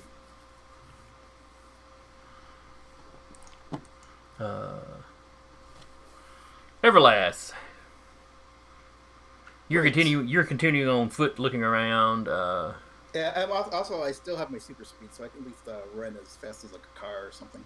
Okay. So I've got that going for me.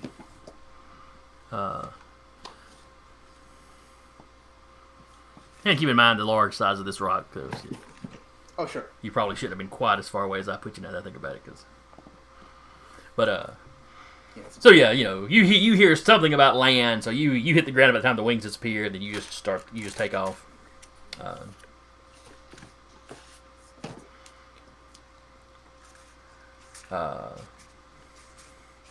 Out of the brush around the base of this mountain, as you're running, every now and then somebody steps out of the brush. Hey! Next guy steps out. Where? Are you? You quickly realize it's the same guy every time he steps out. Bamapana keeping up with me. With his various form. Yeah, so every time you run by, you're getting like one word of a sentence. Where you going? Now, we still haven't seen Monaro yet. Is that correct? Oh, then again, I'll assume I've gotten descriptions of who we're looking for. Yeah. I'm sure probably when he picked you up at the shop, Walkabout would have given you the back information that you needed. Yeah, so... Not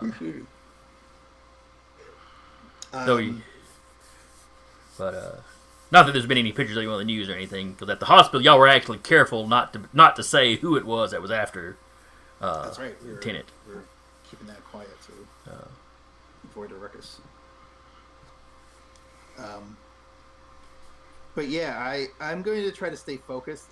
I'm going to guess that this is a distraction, and that now, of course, I've lost the element of surprise, but that's fine if I can just continue the search. I don't suppose I see anything, any signs of. I know someone mentioned I know Wolfwitch mentioned the possibility of a ritual being cast. I don't see any chanting or see any smoke or any kind of signs of ritual being enacted yet, as of yet. Not yet. As you're running along,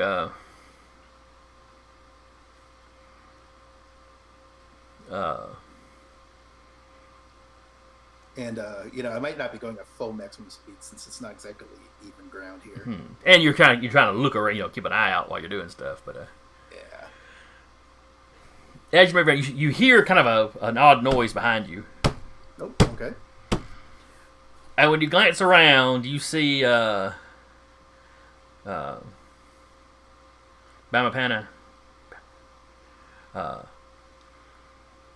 riding a large kangaroo. Oh, okay. Like a 9-foot kangaroo. Like kangaroos don't get that. Even even with your cursory knowledge of Australia, you're like, kangaroos don't get that big.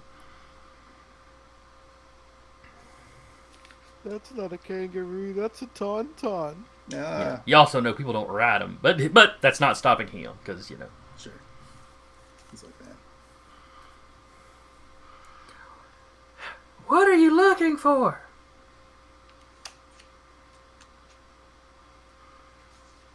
I'm guessing you already know. Probably, but I do illusions. Case in point, the kangaroo disappears and he's just running next to you. Okay. Yeah, about that illusion thing. Is there any way I could have maybe? Is it possible that since I was raised by mystics, that I may have gotten training in how to ignore illusions with a? You now run with your eyes closed, your fingers in your ear, and you're going na na na na na na na. I'm using the force. Is that a possibility? Do you have the occult skill? I sure do, and yes. It's at 1, but I have it.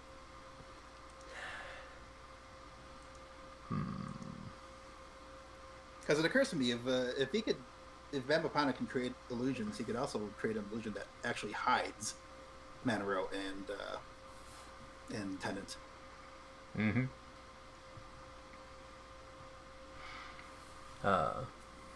And I don't think we've used Manoreel's name so far.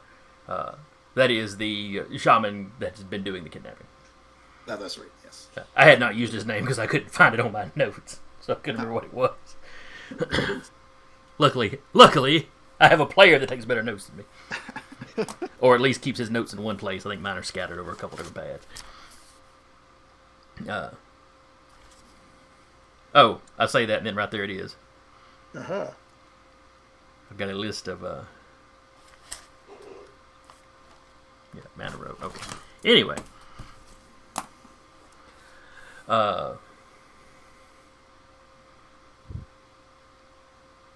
In this case, I will let you add the occult to it. Since you're specifically trying to look through illusions. Yes, or even just power. I'm not sure if I'm really. Well, here's a question: I guess I need to. If I want to create a power stunt, am I basically having to actually create a base that off an existing power? Because I don't know if I have. Yeah, now a power stunt. Yeah, you'd have to base it off. Well, you could. Power stunts can be based off of powers, of course. You can power stunt off of stats that are 7 or higher. Or if you have 3 ranks in a specialty, you can power stunt off of that. So maybe I can't do this because I only have 1 in occult, and my only actual power besides my strength is super speed, and I still have my funky extra dimensional headquarters or hideaway headquarters, which I haven't actually really employed much. May have to not a whole lot. Sometime. I'll have to do something about that sometime. I mean, the only stat you got that would be high enough to power stun off of is your strength. Yeah, I could strength stun. Can I use my strength to squint really hard? Yeah, I'll squeeze the illusions out of my eyes.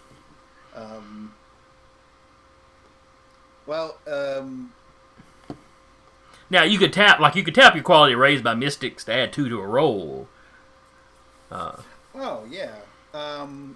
might be my best. Yeah, that might be my best bet if I want to try another reception check, accounting for this time remembering that I have to watch out for illusions that can hide as well as Mhm. add to my perception, and with that extra awareness, maybe that will be enough to help me find out what's where I might need to bet that. So yeah, that might be the best way to do it. If I just go ahead and spend a determination point and make an awareness roll +2, and I'll just type that in manually. So yeah, I guess all of Bamapana's taunting and porting out and kangaroo tricks reminded me that, oh yeah, this is what I'm dealing with. So 1d6 plus, let's see, my perception, my awareness is 4, and then the +2 for being raised by mystics.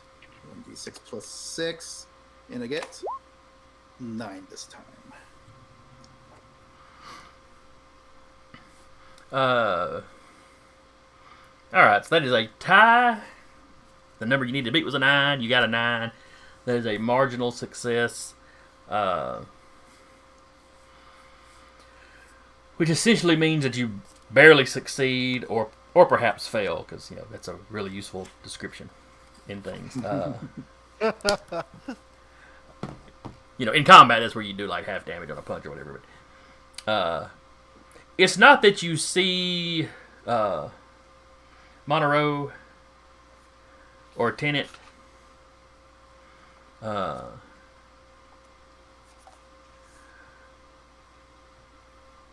But you spot something. If you're looking on the map, it's somewhere kind of in this crevice area, which I think is where one of the watering holes are. But you spot something there that doesn't quite fit. Okay. I guess starting next round, I'll head in that direction. It's like there's too much. There's some brush, there's some greenery around the base of this thing, but it seems to be awfully thick right there. Okay. Where kind of above it, you can tell the actual mountain is a little bit further back. So as you turn that direction, when Bamapana sees where you're going, he's like, "No, wait, don't." Right. With about that level of emotion.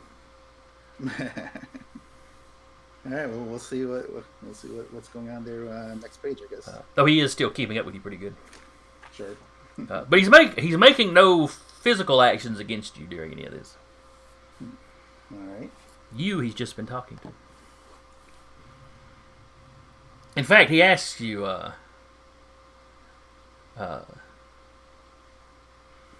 crap, what are is it the Netcher? Is that one of the names for the Egyptian pantheon? Yeah. Neteru, something like that. Netcher. I know. Netra, something. I know the term Ennead has been used in relation to at least a grouping of gods, if not the big ones. Yeah, ancient Egypt went for like 4,000 years before Alexander, so they went through a lot of name changes and different stuff. Anyway, Right. But he uses one of those phrases, one of those older names for the Egyptian pantheon.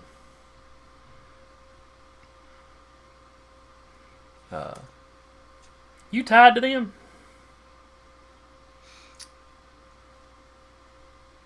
Yeah, she responds that she's the. I've already forgotten. And I check my notes.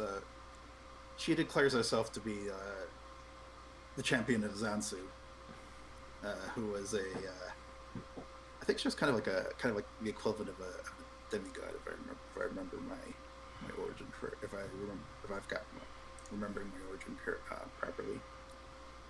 Never heard of him. Her. Thank you very much. Oh. It's a very manly name, I'm just saying.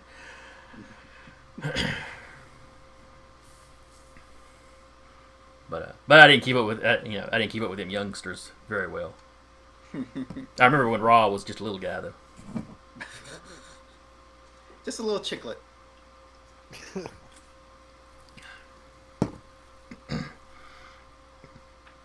I hear you got the big head later. Oh, I'm the son. It's always the sun gods.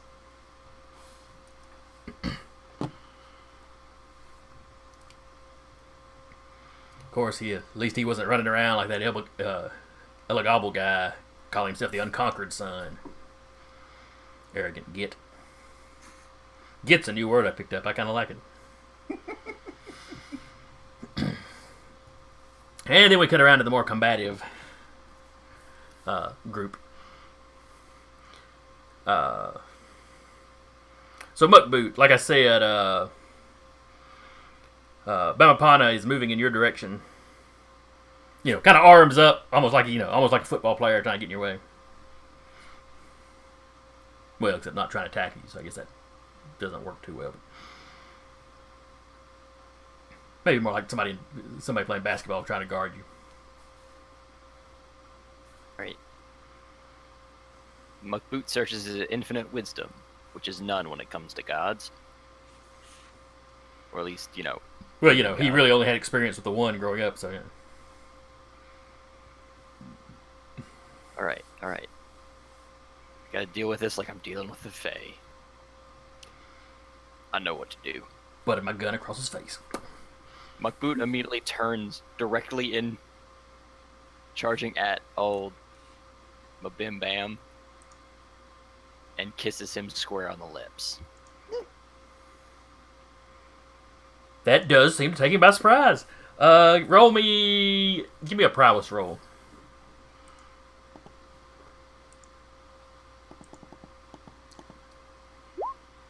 There's always some weird rule involved. He was so ready for the arm lock, he didn't expect me to move the face in. He kind of throws his hands up. What was that? So do you two want to double date with me and Jay sometime?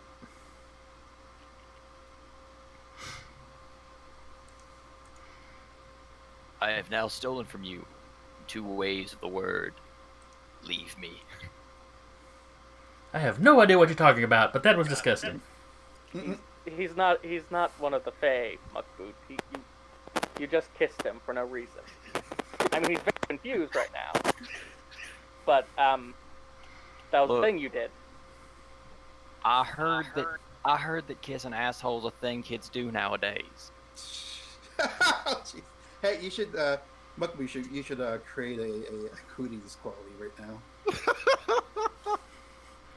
Yes, the great mystical ritual, ... ...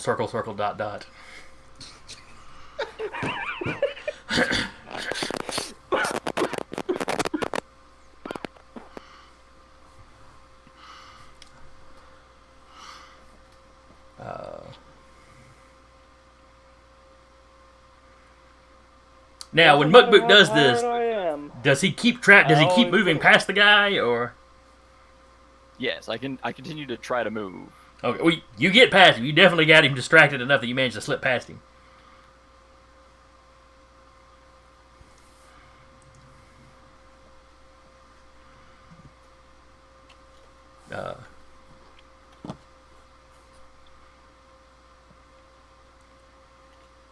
But he just looks over at Wolf Witch. What was that about? He's used to dealing with another sort of supernatural entity further to the west. You'll have to forgive him. I'm ignorant and I love it. But on the other hand, he may just think you're cute. I'm not a good judge of male beauty. I'm sorry. Yeah, he's an older guy. I mean, not as old as me, but I'm holding together a lot better than he is. We're all kind of ageless in the dream time, anyway. And what spell was it you were prepping, Wolf Witch? Nullification Illusion at rank 7. And I realized I needed to roll for that last turn. Oh yeah. Yeah, I got it backwards in my head. When I burn a determination point, I can just have that spell. I don't need to roll to make sure I do it. But yeah, I'm not going to use determination point. So yeah. All right. So what rank are you rolling it at? Rank 7. I'm very tired. Oh dang. Hey, go high. Risk losing all again. You're working on this spell, and then you see Muckboot just run up and kiss this guy, and it throws you off. What? Yeah. Oh yes, Wolf Witch, notorious fan of boys' love. Oh, she's like those Japanese comics I buy.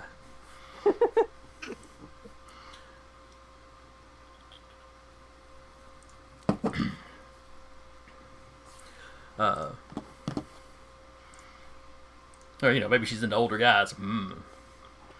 Mukboot looks pretty old, and the other guy's thousands of years old, perhaps tens of thousands of years old. Just hits her To be with fair, the to be fair, I'm only like maybe a decade older than Wolf Witch. That still makes you an older guy. Yeah, it's not by a whole lot. Not by as much as it would be with most other people. And though you are well preserved. I mean, literally, that's the explanation for your immortality. Yep. Good old-fashioned advanced scientific meat preservation. But anyway, the spell fizzles, so you don't manage to disperse anything. Land Shark, what do you do? Now, just to make sure I didn't lose track, he kissed the guy I've been punching, right? Right. Because he was trying to run past the guy, and the guy stepped away from you and was like trying to throw up interference in front of Mukboot. And then when they kind of locked up, Mukboot ducked forward and kissed him. The guy stumbles back, and Mukboot runs past him. Is essentially what just happened. And then all the conversation exchange.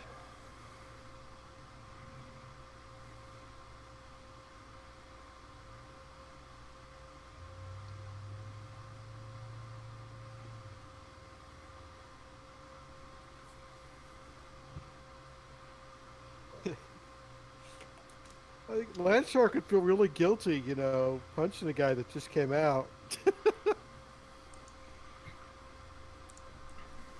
Yeah, I'll say it. It's like, I feel Now, bad. hold on, time out. I don't really think this was a consensual kiss. I know, but this is a character that's not all there.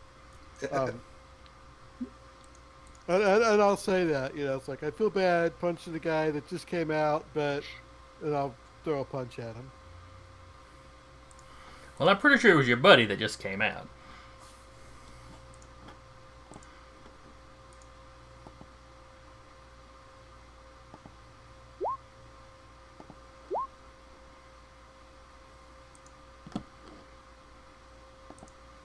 And then he kind of twists, and that fist passes in front of his face without actually touching him. I'll be like, I've been there. It's a journey.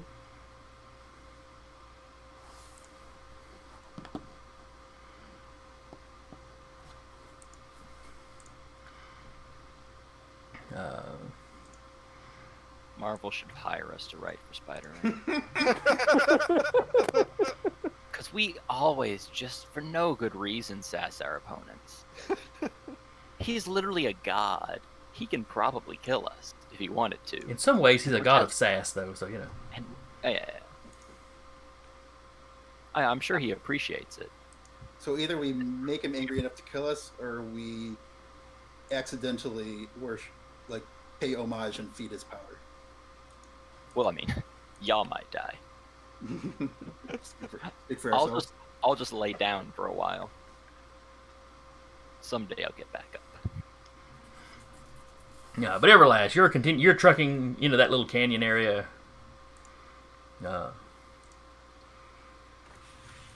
Bamapana is keeping up with you without any trouble.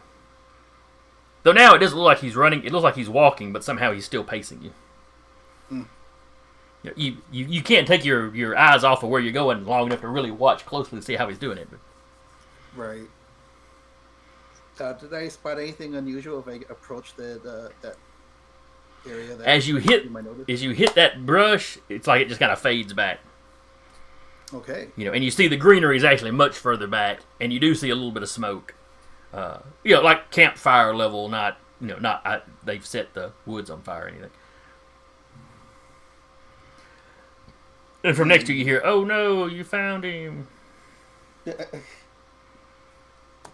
I'll so I assume there's Monaro and Lieutenant at the fire. Monaro is throwing some sort of he's throwing something into the fire that's making it smoke a little more. It's got kind of you're picking up kind of an incense smell coming from it.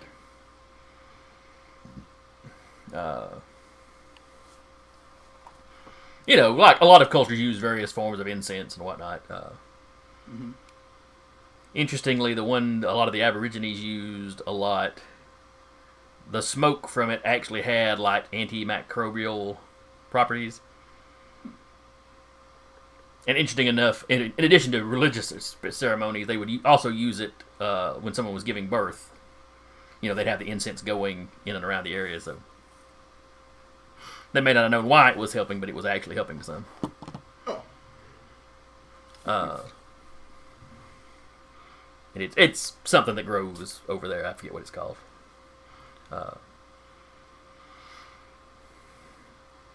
But as you come running up, because moving at your speed, you're making a little bit of noise. And as you approach the camp, Bamapana drops back a little bit. So when Monaro turns around, what he sees is it looks like the trickster god is chasing you, but hasn't quite caught up. You do see the old man tenant laying propped up against a rock. He's got like a little mask, one of those portable oxygen tanks. Because I believe he was fighting cancer. I think I said it was something prolonged.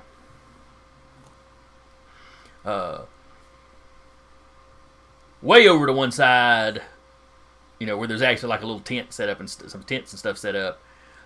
You see a younger man that's tied up.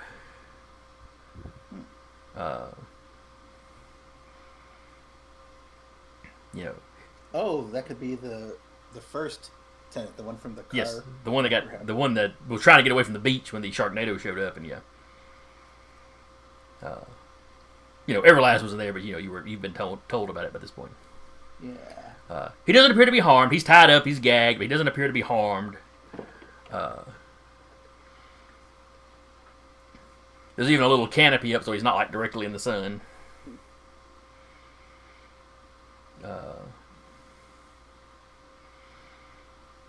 And Monaro just kind of turns around and looks at you as you approach.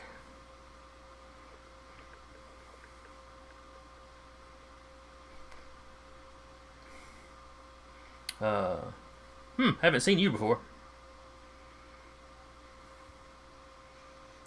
Before I address Monaro, we've got the communication thing set up, don't we? Of some kind? We did not specify this time, I don't think. Yeah, you would have. I think all the haunted basically had like cell phones, but you just popped into Australia, so I don't even know if your cell phone would work over here. Yeah. So what I'll do instead is before I guess if I could do the comic book thing where I can talk and do stuff at the same time. First of all, the action would be to signal my location. Would there be enough dust that if I like ran around in circles, at the risk of possibly eroding the Uluru and invoking the wrath of the powers that be. Well, you're in the ground, kind of between a dip in the stones. You're not actually on the on Uluru itself. I'd just like to know if I could like kick with my super speed. That is definitely something you could power stunt with your super speed. Yeah, I'd like to just create just a dust cloud that can be visible, so that I could like signal my location and hopefully draw everyone's attention to where it's all going down. All right. No, is that something I'd need to spend? Could I possibly activate that with a? Well, I guess I'm not really low on determination points yet, so just to make sure I get it right, maybe I'll just go ahead and spend a determination point. Okay. Because I could theoretically do some kind of super speed maneuver to pull that off without spending a determination point. Is that accurate?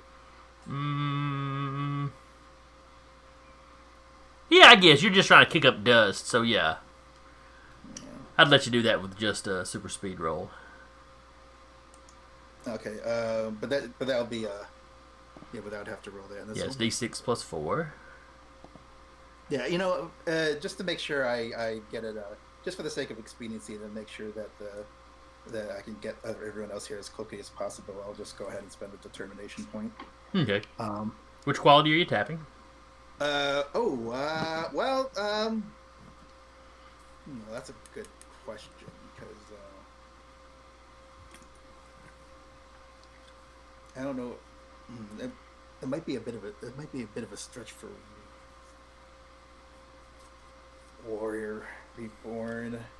Was raised by mystics. The third one's really more of a weak. Anubis wants its betrothed back, which that's definitely not going to be applicable. I could either say that if Warrior Reborn, like perhaps if I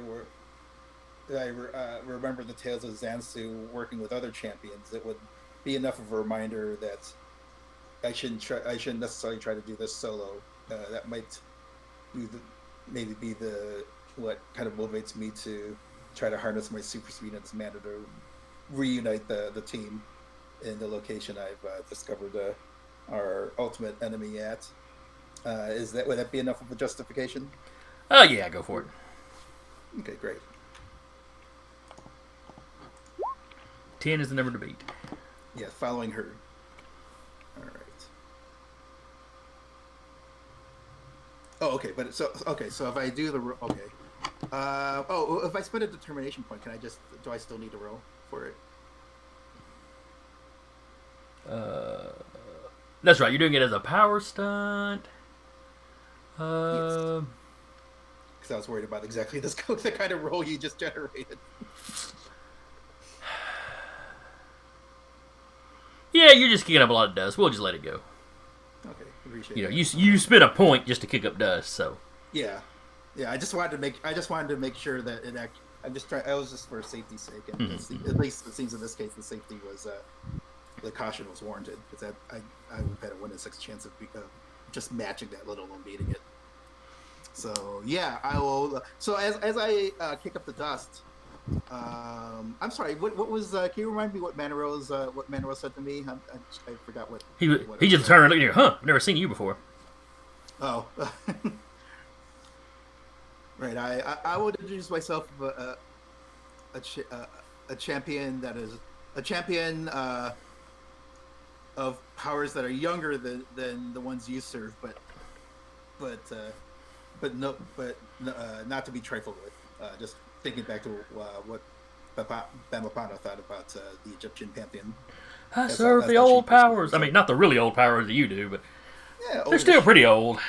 Yeah, that's how she introduces herself. And hopefully my fellow heroes will get the signal and react accordingly. He goes, oh, well, it doesn't matter anymore. It's all going to be undone. Oh boy.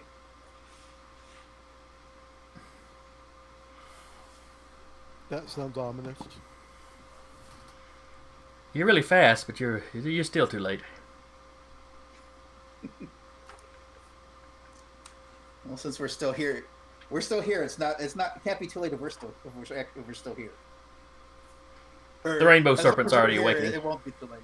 What's that? Oh, the rainbow serpent is already awakening. No good lullaby.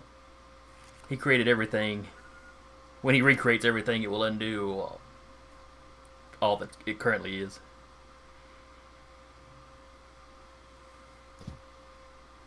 You sure he's not a lazy rainbow serpent and doesn't want to bother recreating? Hits the cosmic snooze button. Just 10,000 more years. Yeah, I guess hearing that, Everlass would react and say, wouldn't that undo you too? Yes. The world's broken. It's been broken for some time. We just need to start over. Sounds like you're the one who's broken. I am, yeah. He's like, I can see that. At first, I just wanted revenge. I wanted to destroy his, he gestures over to Tenet. I wanted to destroy his family in front of him like he destroyed mine. But that's not really any better than what he did.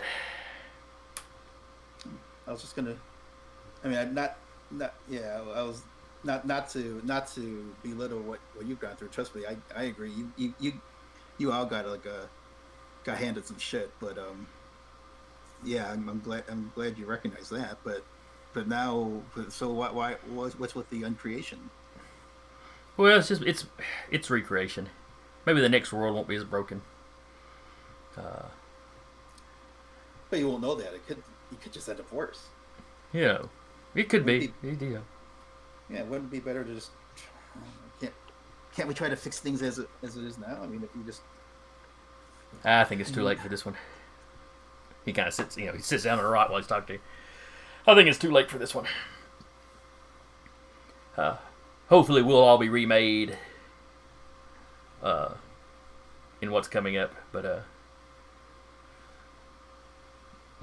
maybe the Hindu are right about that part of stuff at least.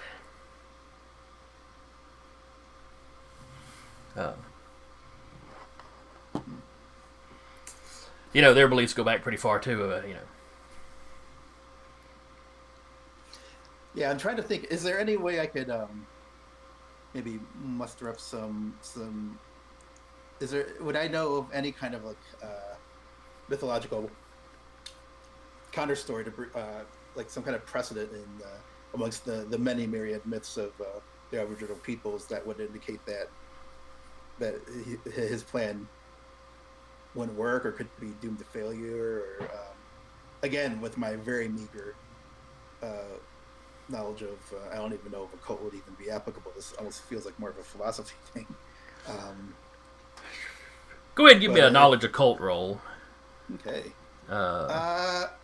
Just to keep burning through, because I know we're at I'm hoping this is the end game.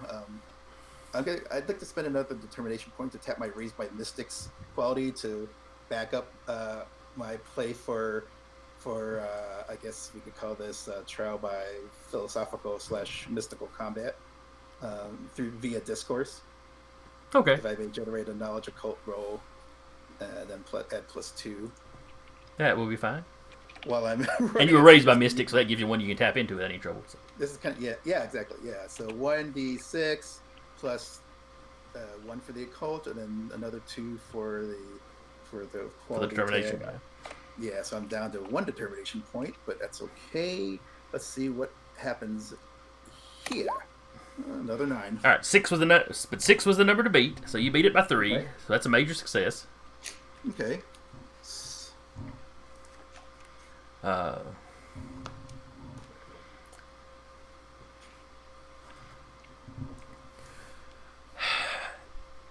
Let's see, and this is by my limited understanding of Aboriginal myth, what I have read. Mm-hmm. Yeah, I'm trying to do this as abstractly as possible because we just nobody here knows enough about the specifics to really get into it. But the dream time thing is kind of that, or the dreaming is dream time isn't really a term they use by my understanding, but it's kind of where everything that has happened still exists. Like the past isn't gone.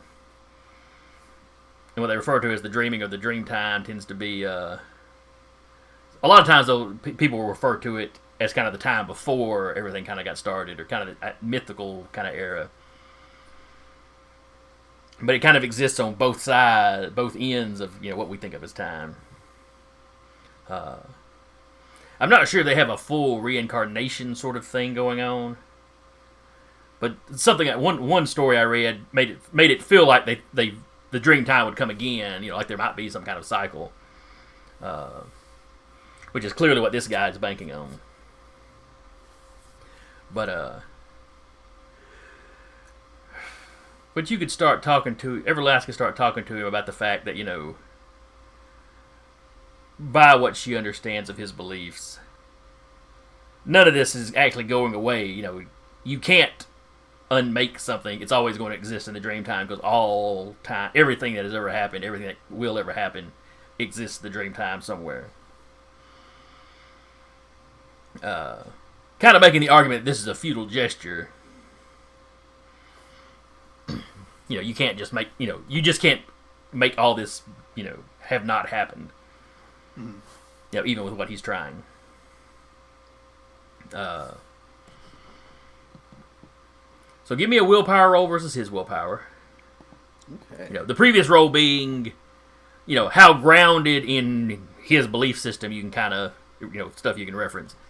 And now it's just, the sheer charisma of, can I convince him? Okay. All right. Oh, he rolled pretty crappy, so you got a chance. 8 is the number to beat. Whoa! Look at that. With my modest 5 willpower, I maxed out.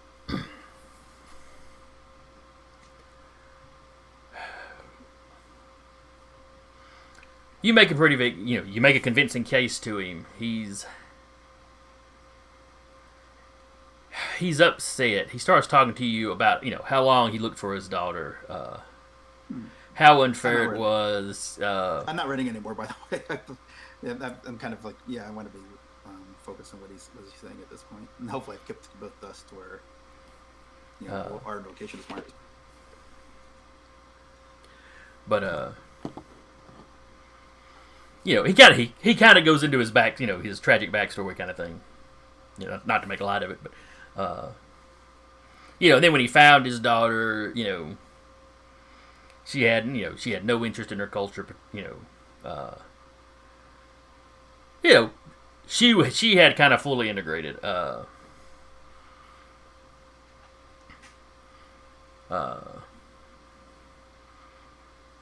She had married a white guy that he ain't super happy about that. Really, just more as a sign of further sign of full integration. While she was happy to meet him, she didn't. He couldn't get her interested at all in the culture or introducing her kids to the culture particularly.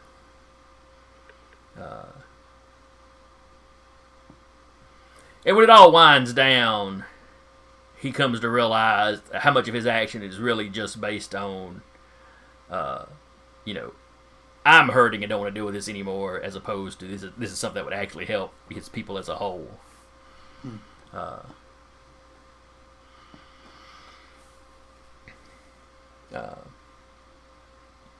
Like I said, his original plan was just revenge on this guy.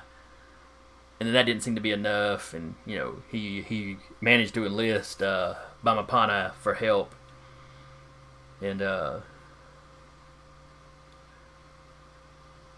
that's how he ended up coming up with the idea. Speaking with him was how he wound up coming up with the idea of waking up the rainbow serpent early. To kind of recreate the world, would basically wipe the current one out, kind of thing. Bamapana has walked up and he's nodded his head. Star Trek II: Wrath of Khan is where I got that idea.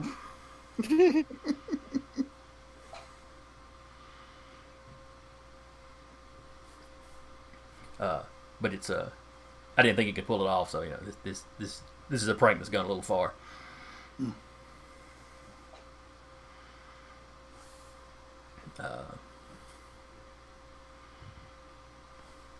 By this time, the rest of you are catching up.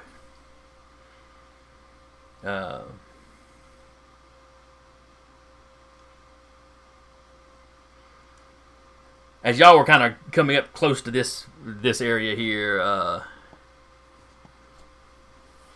you notice a little dust cloud, kind of kick up.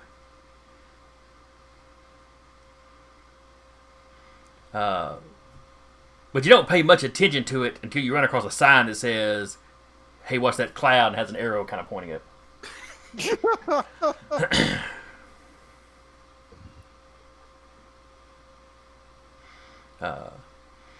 So y'all turn down that way and shoot down. While Monaro's talking about his experience with his children, I think if she has the time to interject, Elena would also talk about how she kind of feels a little bit of where he's coming from, because she's basically in a situation where she's lost her family. She was taken away from. She was taken away from her family too. Well, I thought her family was part of the Yeah, the part of the order, but then the entire order gets killed off except for her. Yeah, by the death dogs.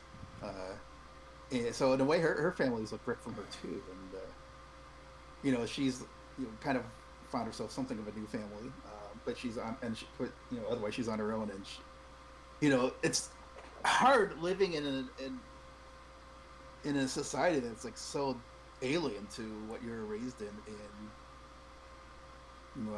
She basically like talks about her struggle and like retaining her,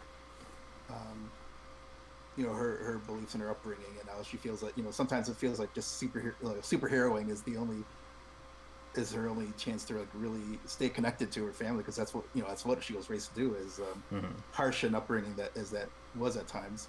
So so basically she just talks about it's so tough to still hang on to that. And, nods his head.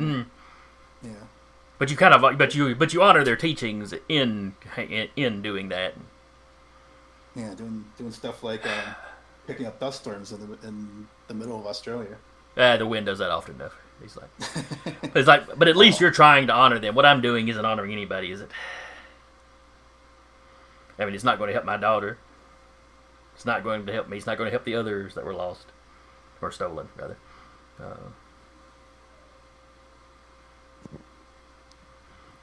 And y'all, like I said, the rest of y'all show up while this heart-to-heart's going on, and you see the kidnapped, Tennant's kidnapped grandson over here, like I said, tied up, appearing unharmed.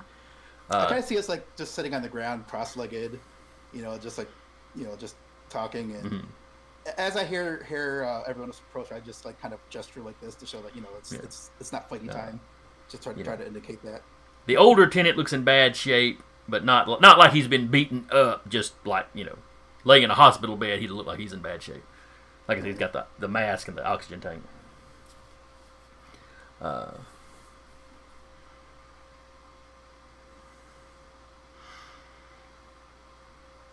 He goes, I don't know how to stop it now, though. You felt the rumblings, I'm sure. The rainbow snake's awakening, and well, my boss here is not so bad at manipulating the forces of creation. I mean, maybe she can help you out here. Look at Wolf Witch. It's like, the rainbow serpents. Is that what I think they are? Yes. Wait, what do you think they are? The goddess Skittles. Yes, they're bad in this particular context. Yes. Monaro looks mildly offended that when you say the rainbow snake or rainbow serpent is bad. Though when you go in this particular context, he's kind of like, could be like, yeah, well, maybe. Because the rainbow snake is all in all tends to be beneficial in the stories. It's tied to the All Father deity type deities for the tribes that have those. And I thought it was the creator deity, but I'm not seeing that necessarily in here. So I may have missed that. I used to have that book. What, this book? Yeah, I used to have that book. Oh, yeah. Oh, it's a great little reference. Mm-hmm. Very informative. But if you want me to stop this, I need you to show me the ritual you performed, the materials you used, and I need you to do it quickly. Yeah, very well. He goes, I think it's too late, but I guess I owe it to everyone to try.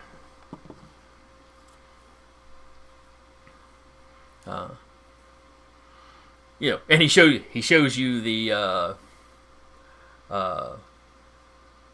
incense that he used, which you're vaguely familiar with from having traveled through parts of Australia before and done some research. It's a pretty widely, commonly used one in all the parts of Australia where it grows. He shows you that. He shows you the kind of rituals he did. The rituals are really a sort of calling. He was calling to the serpent to wake it up.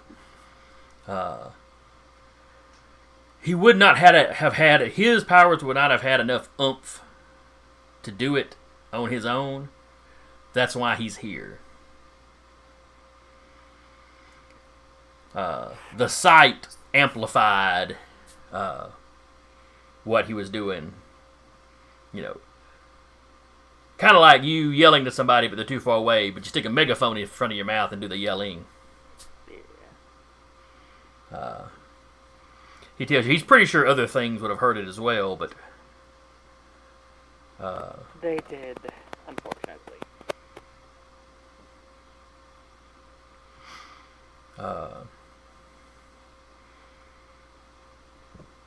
Unfortunately, as you start kind of well, give me an occult roll. Give me your intelligence occult or whatever. Or would it be your magic? Let me see here. Like, somebody please come up with a plan besides destroying the sacred site. Yeah, no. He's like, oh no, it was the entire world. Don't worry about it. Let's see. Oh yeah, you got the occult of 3. That's good. Your intelligence is 6, so that's a 9. Yeah. Give me your intelligence and your occult. Let's see. This is some obscure knowledge, a culture you're not familiar with, but you got a native guy helping you, so there's that. And he is not an untalented mystic.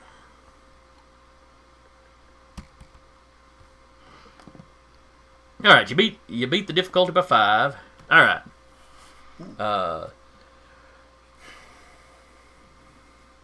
You can't really use your magic to deal with this directly. As a non-native, the power built up in the stone would resist you. Give it enough time and unfettered access to like equipment and stuff. Yeah, you could probably figure something out. But we do not have the time. Now, on the other hand, you've got, a native, we'll call him a mage for lack of a better term, on hand. And you've got Walkabout that can, he can cheat and make it easier to kind of get into the dreaming itself.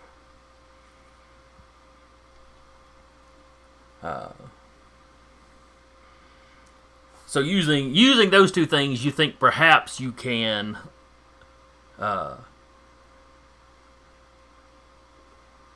basically perhaps you could drag Monaro into the dreaming, with Walkabout's help, and perhaps try to lull the rainbow snake back to sleep. That sounds like literally the only plan we have, so yeah. Other than destroying the rock. I'm not sure that would actually help. That'd probably make things worse.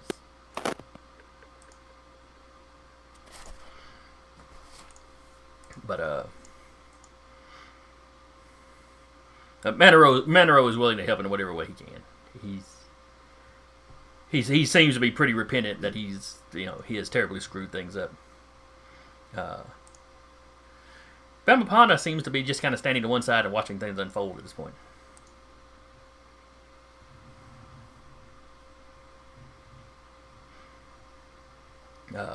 Walkabout asks you, okay, what do you need me to do?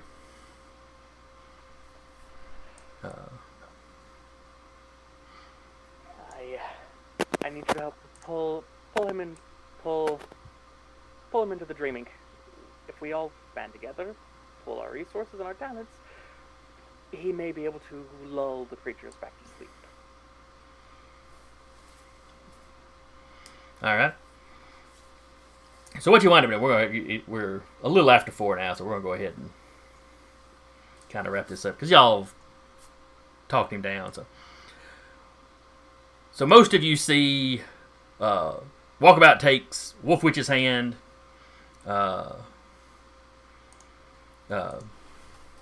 Monaro's hand, and they disappear into the dreaming. it's he takes a couple steps forward and there's kind of a yoink up. Once in the dreaming, and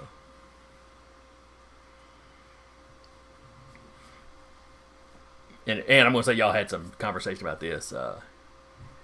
You said Wolf Witches uses her magic to sort of set up a conduit, so even at a distance, Monaro can still tap into what's at the rock. Uluru, crap.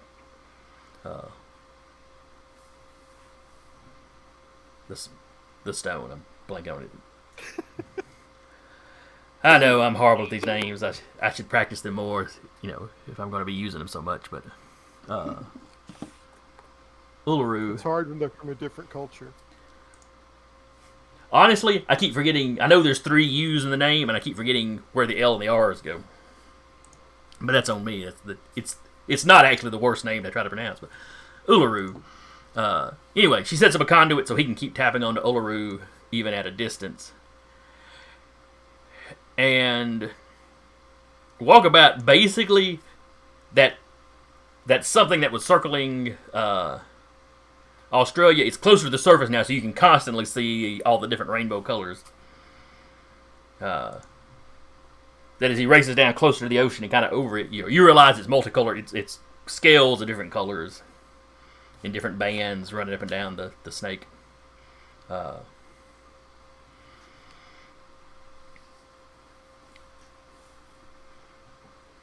And essentially, y'all are racing along its length, trying to find the head. I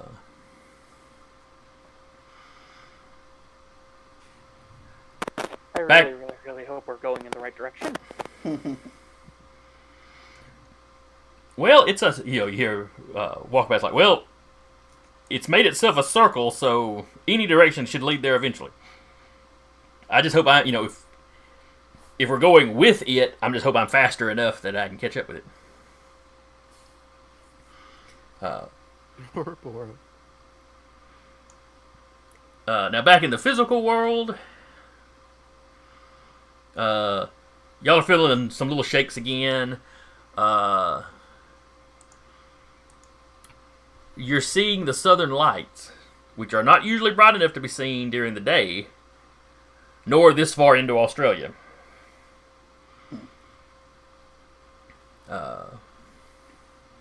Is that northern or southern lights that you said? The southern lights.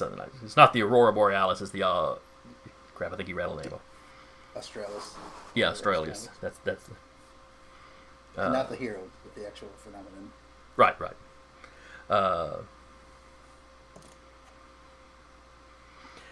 And Bamapana gets up and kind of dusts himself off. Well, I think I've done all I need to do today.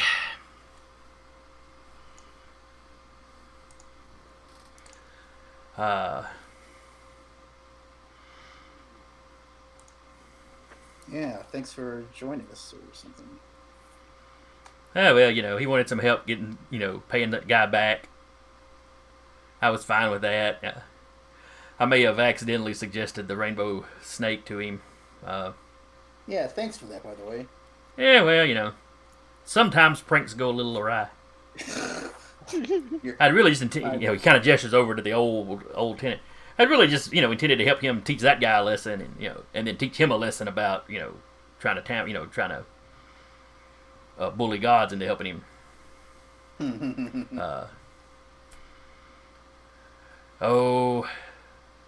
What are those old? Well, not old. What do those Greek whippersnappers call it? Hubris. But I wound up kind of teaching him I did wind up kind of teaching him a lesson in the error of his ways. And ultimately, that's what a trickster is for. We teach lessons. He's like, we just have a good effing time doing it sometimes. Well, I guess we're happy to be of service. He just kind of got swept up in it,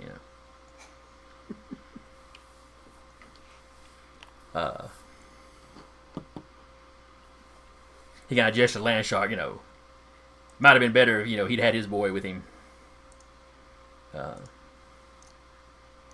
the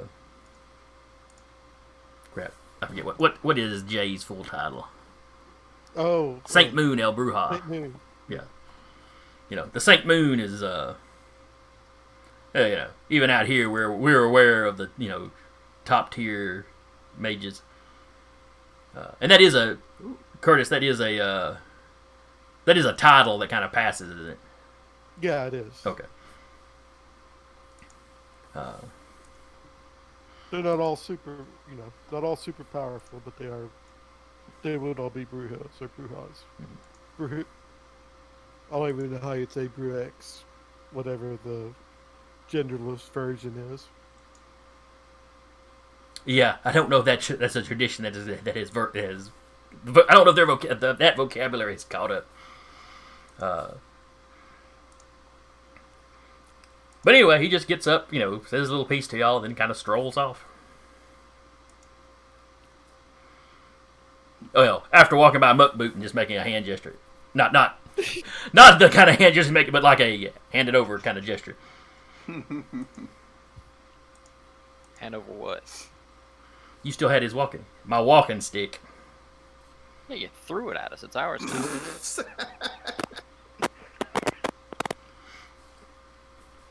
When you toss something to somebody, it's theirs. How the world works, son. I threw it to Wolf Witch. You picked it up off the ground. Yes, because she said she didn't want it and you didn't want it. You threw it away and she threw it away. I'm I holding just garbage keep in my it. hand. It's mine now. Faye rules. Bitch. Oh, Starts whoa. He's like, all right. Plus, he probably wants something to remember you by. That's true. I am quite the kisser. But that's all right. He just pats Muckboot on the shoulder. I'm sure we'll run into each other again, and he starts walking off. I'm sure you will shoot me someday too.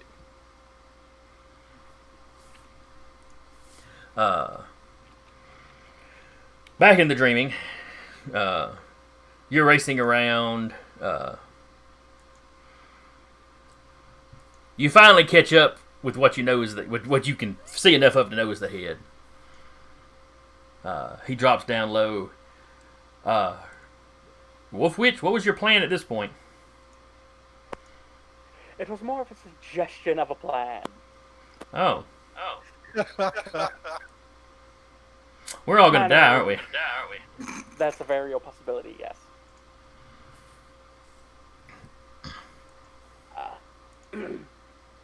So basically, what we were going to do was try to get Monaro to put it back to sleep. And he starts a. Where do I keep catching an echo from? I don't know. I'm gonna assume Mike. Sorry. Yeah, I have not been looking at the Discord to see when it lights up. Anyway. Because I only see his green. What was that? All right, Monaro starts his chanting. We could sing it a lullaby.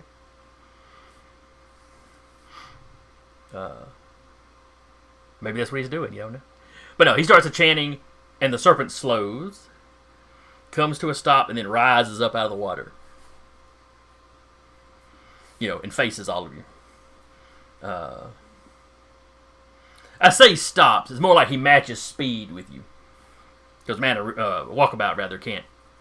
He can't just stand still when he's traveling like this.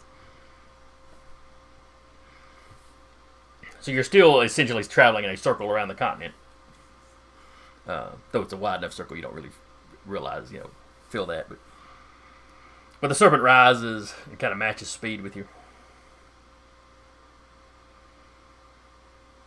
It looks around. It sees its cousins, for lack of a better word, off in the distance. Because I believe the rainbow snake is kind of connected to all snakes.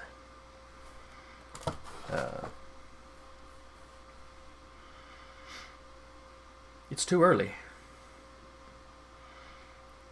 I should not be awake yet. No, you should not. There was a unfortunate misjudgment on the part of my friend here, and she gestures to Monaro.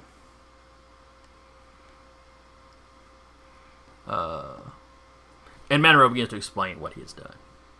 he takes full, he takes full responsibility for it.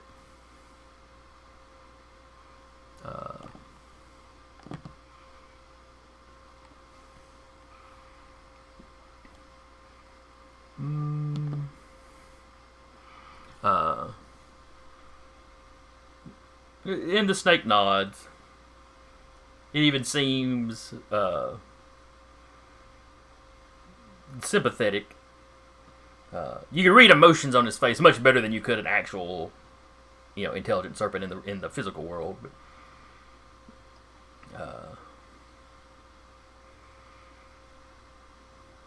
But, it tells the older gentleman that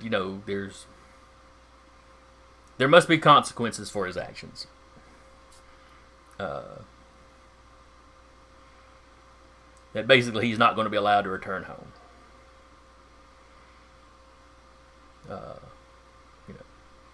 The other two of you, when you're finished up, you can go. As you were, you did not cause the problem. You were merely helping sort it out.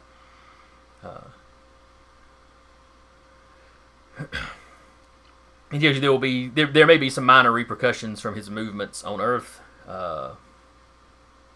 He doesn't use the term Earth, but they should be minor. He'll do as little damage as possible. His stirrings are not. His stirrings can be disruptive, just based on his power and size. He was not supposed to awaken again until the kill kick had come through.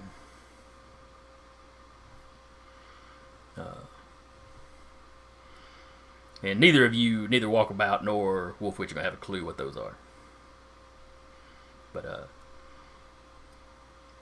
he basically said until they had come through and killed all and unmade all, that was when he was supposed to stir and create, the next worlds. And while he can see them in the distance, they are not here yet. Do you have an estimation on when they will get here? Soon. Soon Is on that- your is time that scale or cosmic soon on soon? my time scale? He's not familiar with your time scale. Well, I shall not bother you more with any such questions.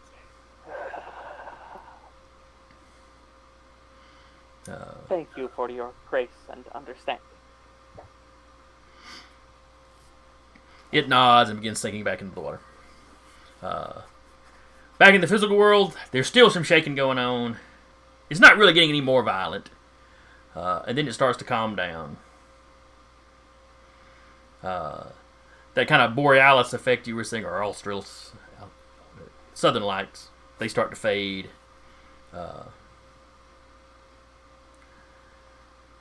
And then just kind of out of nowhere, Walkabout suddenly appears and takes two kind of quick steps and, stops himself. Well, Wolfwitch in tow.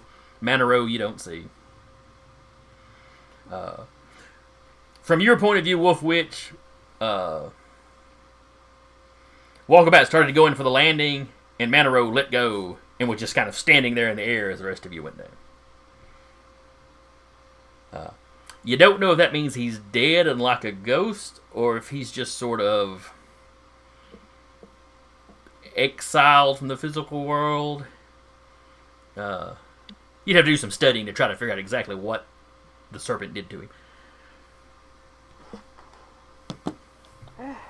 One more thing upon my research file. The need to research stack keeps getting bigger. This is the crap I need to figure out. This is the crap that I have figured out. But, in and amongst all this commotion, a few of the park rangers pull up, they've got some first aid. They start checking out the two tenants. The younger one got a little banged up in the initial kidnapping, but he seems to be fine. the older man, like I said, he's in bad shape, but he was in bad shape when they grabbed him.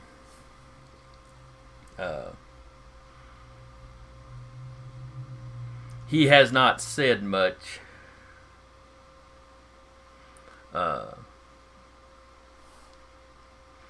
And you're not sure how aware he necessarily is of what's going on.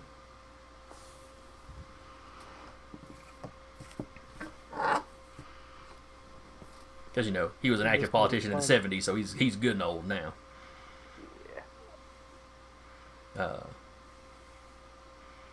But the younger tenant, you know, he thanks you. He shakes his hand. He shakes hands. He thanks you for, for rescuing him and his grandfather. Some of you he recognizes as having been on the beach trying to save him. He's not entirely certain what went on, but he heard a lot of what Monaro was saying, and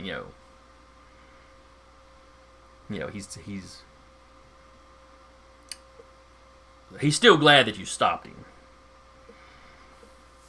He really doesn't get all the metaphysical stuff y'all started talking about. That really throws him off, but he's just gonna chalk it up as superheroes save the day. That's what we're gonna chalk it up to, also. Yeah. And later on, when he's talking on the news,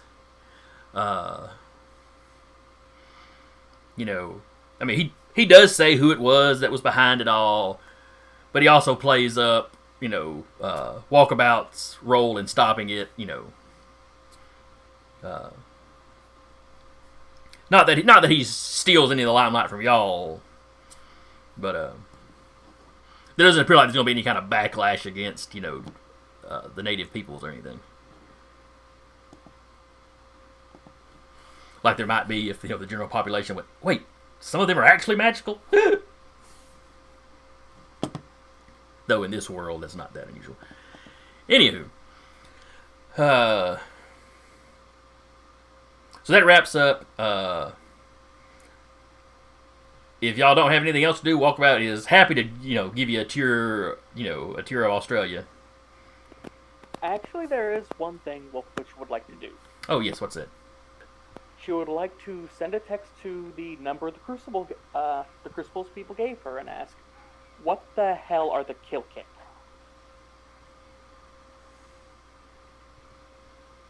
They don't know off the top of their head, and that's after the initial, after the acolyte, that answers the phones has passed on to one of the higher adepts. You're talking to one of the old heads, not the Crucible himself, because he's out and about. Yeah, he's busy. But one of the old mages, like, I have no idea. And he gets. Yeah, he's like, we will start looking into it. So, once you tell him it's some kind of devout, destroyer of the world, and, you tell him what entity was speaking of them. Okay, soon is bad, but what does soon mean when something like that tells you it?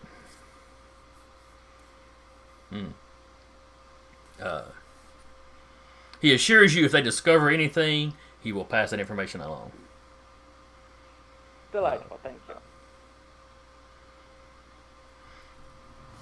But no, that is not a term anybody seems to be familiar with.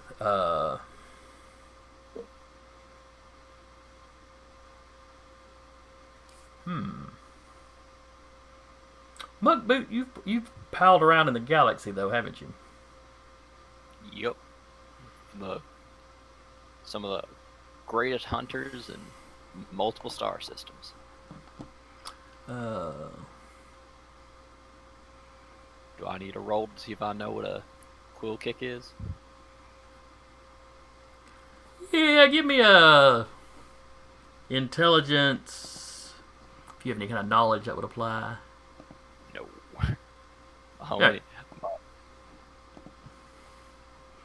Oh yeah, you've only got the special for your weapons, alright.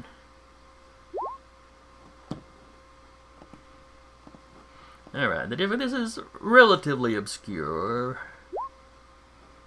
Oh, it's a tie. You have heard the name before, or a name very, very, very similar to it. But you got no idea what they are. You just know somewhere out in space people talk about them. And you get a vaguely boogeyman-esque vibe from them,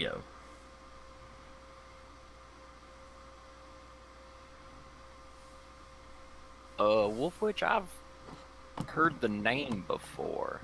I'll get contacted some of my folk. I'm sorry. Are you saying that these are things known in the void, in space, to other races? Well, it's something of a similar name, which is, weird because some alien languages don't make those sounds. So it's a little worrisome, yeah. Alright, cool. I need to start researching interdimensional travel sooner than I thought. Come on now. Wolfwitch has seen Star Wars. She knows they're space wizards. Oh, no. It's more that the fact that aliens know about these things makes knowledge about them even more concerning. So it's not just a Earth destroyer, it's a universe destroyer, potentially. Yeah, maybe they just do one planet at a time. Who knows? Yeah. But anyway, if there's any, if your characters have desires for vacation time after this, Walkabout will show you around. He'll, of course, take you home when that, if you're ready for that. Wendy is absolutely going to the beach. She's earned it. If you don't mind, when you've got the time, I'd like to return to my friend. Oh, sure. Make sure That's she's an doing interesting all right. place she's from. I thought all that Hollow Earth stuff was just baloney, but there it is.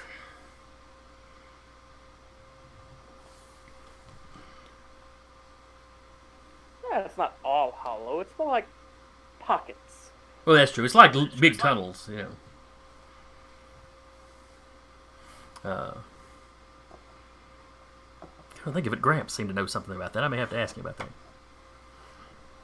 But so we'll wrap here. You all get a pat on the back from the Australian government. The little earthquakes were a lot of locations around the world. Like I said, they were very minor, so you weren't dealing with a lot of damage. The Borealis effect that y'all saw, the Southern Lights flaring up, the only people that saw that were people in or around Uluru, around the stone. So, like, the park rangers saw it, y'all saw it, the people in the neighboring town saw it, but it's not like everybody else in Australia was seeing it. So it was not a huge, national panic or anything. But alright, we'll wrap here. You have managed to save not just Australia, but the world. But in the quiet way, so nobody cares. Landshark will also thanks go back to the to- beach and continue trying to torture himself by braving the waves, or not braving the waves. Wendy will watch and enjoy every second. As he runs down, as the water recedes, like with a bunch of 2-year-olds, and as the water rushes back, they giggle and run back. He screams and runs back. And a special thanks to Everlass for talking the bad guy down. Yeah. Because it's a bad guy we probably couldn't have, muscled down. Well, the deity would have been a hard one to muscle down. I could have shot the old man. The old man was in game terms would have been a mage, but not everything has to end in violence. Just most things, because it is superheroes is an action genre. So anyway, so that wraps us up here. Anybody that comes by and watches this later, I hope y'all enjoyed it. Hope my players had fun. I certainly enjoyed it. Let's see. Do I have any announcements to make? Other than I'm going to be starting up a Friday game at some point. A Friday evening game. Using the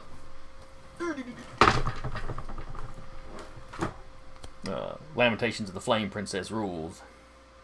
Though rather than going for the weird horror vibe that its baseline guide, it's going to be kind of a pseudo, not quite Roman style campaign. It's a D&D variant kind of OSR. And other than that, I've been your GM for the day, Jason, and with me again has been Curtis playing Landshark, Mike playing Everlass, Zach playing Wolf Witch, and Taylor playing Buckboot. See you. And we will see y'all later. Night night.